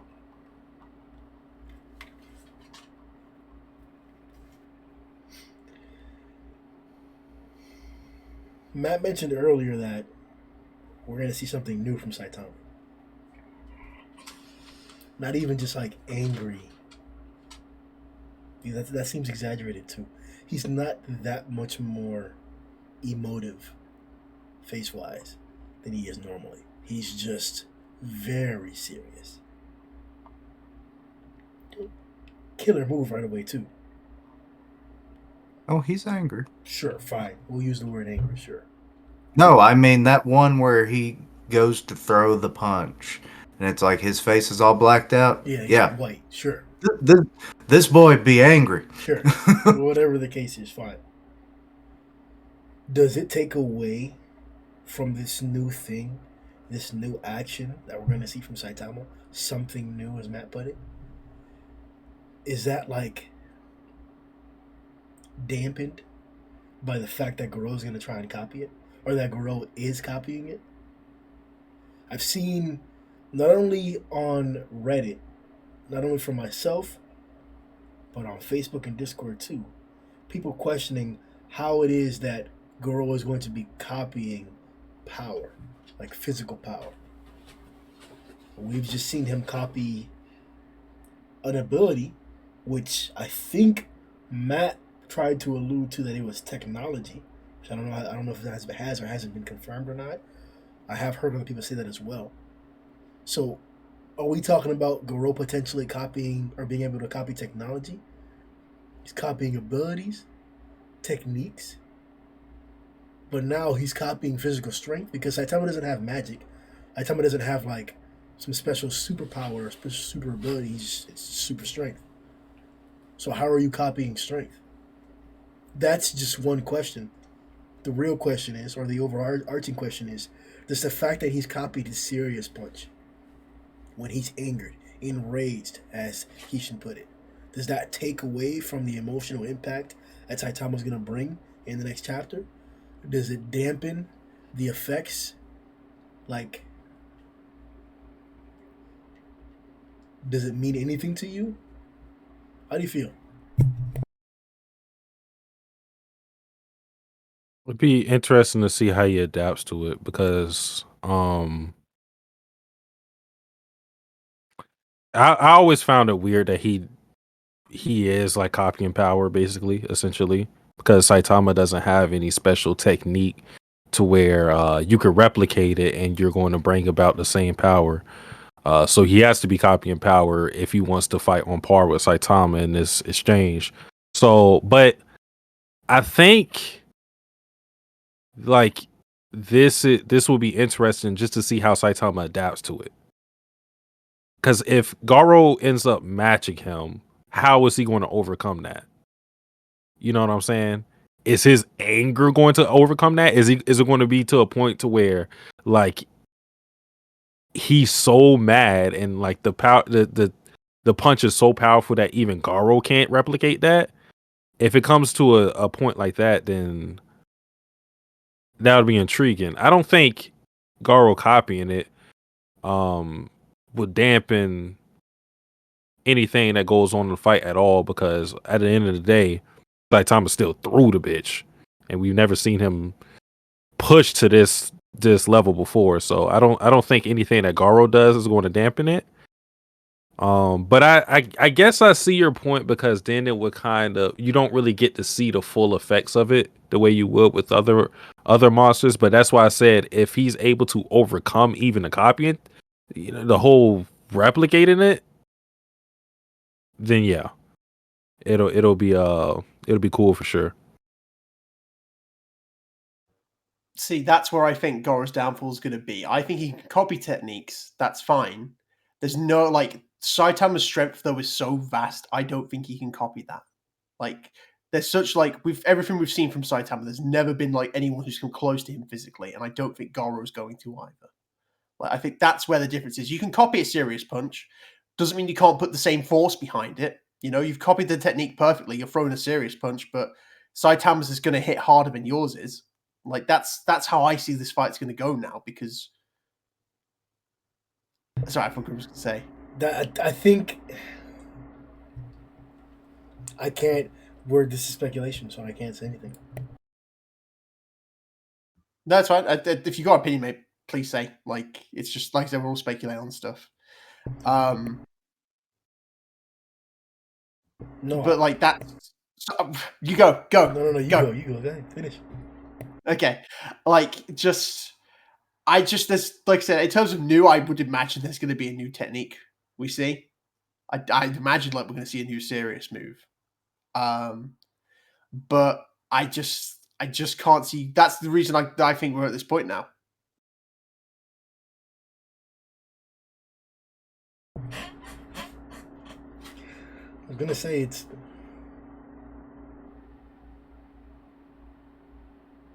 I think it's wishful thinking to not say that we should assume that power is incorporated in this copying thing. So I'm thinking back to a bomb, right? Because Garou was using the whirlwind up against Royal Ripper, um, even up against Super Mouse. But he didn't master it to the point of being able to cancel and beat the master of the whirlwind until he encountered Bomb for real. And there was a few exchanges there. We're obviously talking about a much stronger, much better amplified version of his copying capability to the point to where now not only could he before or just now in this very same chapter see your techniques and abilities one time and copy it, similar to how it was before, but much more proficiently now. But now mid attack, your attack isn't even completed yet, and he's copying it with his great speed and power. He's then making his own attack of the same variation in the same exchange. So I'm having a hard time believing that that there isn't an implication that he's also matching the physical force behind the attack. I don't know how you would. Well, technically, he does control like the flow of energy, and if he's somehow like matching the kinetic force of Saitama's punch, maybe that might be how he's matching this and copying this ability. Kinetic energy is a form of energy. I think every other example we've had so far has been something technique based. So the whole point of Garou is he sees a technique, and originally it was a lot slower. Now it's like in one sighting of a move he can copy it, even mid sighting. But he sees a technique and copies it, and then perfects it at some point. So that's his thing. And there hasn't been until this point a move which has been solely based off of power. So the Whirlwind Fist isn't something which I think is based solely off of power. It's based off of technique, which Bomb developed, and then Garou saw perfected and was able to match Bomb. This is the only attack we've seen so far where it's purely power based. So Saitama doesn't tend to have technique. So what I think we're going to get a glimpse of is Garou's going to perfect the technique beyond Saitama. But Saitama's power is so much more vast from our understanding. Can Garou copy that? And I don't think he can. And I think that's kind of what Matt was alluding to as well. Yeah, you said it better than I did, so yeah. They're kind of a reversal of the whole might makes right kind of deal. Definitely. Okay.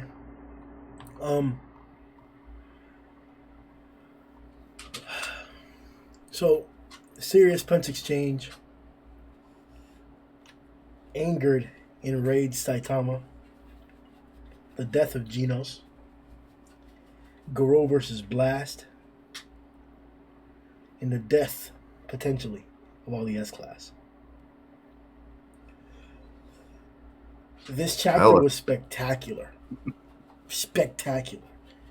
As we talked about in the beginning, the prospects for 167 are better than the prospects for 166. Each and every single one of the people here, besides Stebo and Sundown, has a live reaction to 166. It's exceptional. Go check out their reactions, how they felt initially about the chapter, what were their first thoughts. Go check that experience out. The link will be in the description to all of their channels. Like this video. Subscribe to this channel as well. where you can get and continue to follow along with all of the One Punch Man podcasts as we followed from chapter 94, I believe it is, up until here. And we'll be continue to do it until we're all dead. But I'll be like the first one dead. I'm the oldest person here. That's in the contract. So what? I'll just have a There we webcam are. at my The grave ham site. sandwich contract. For life.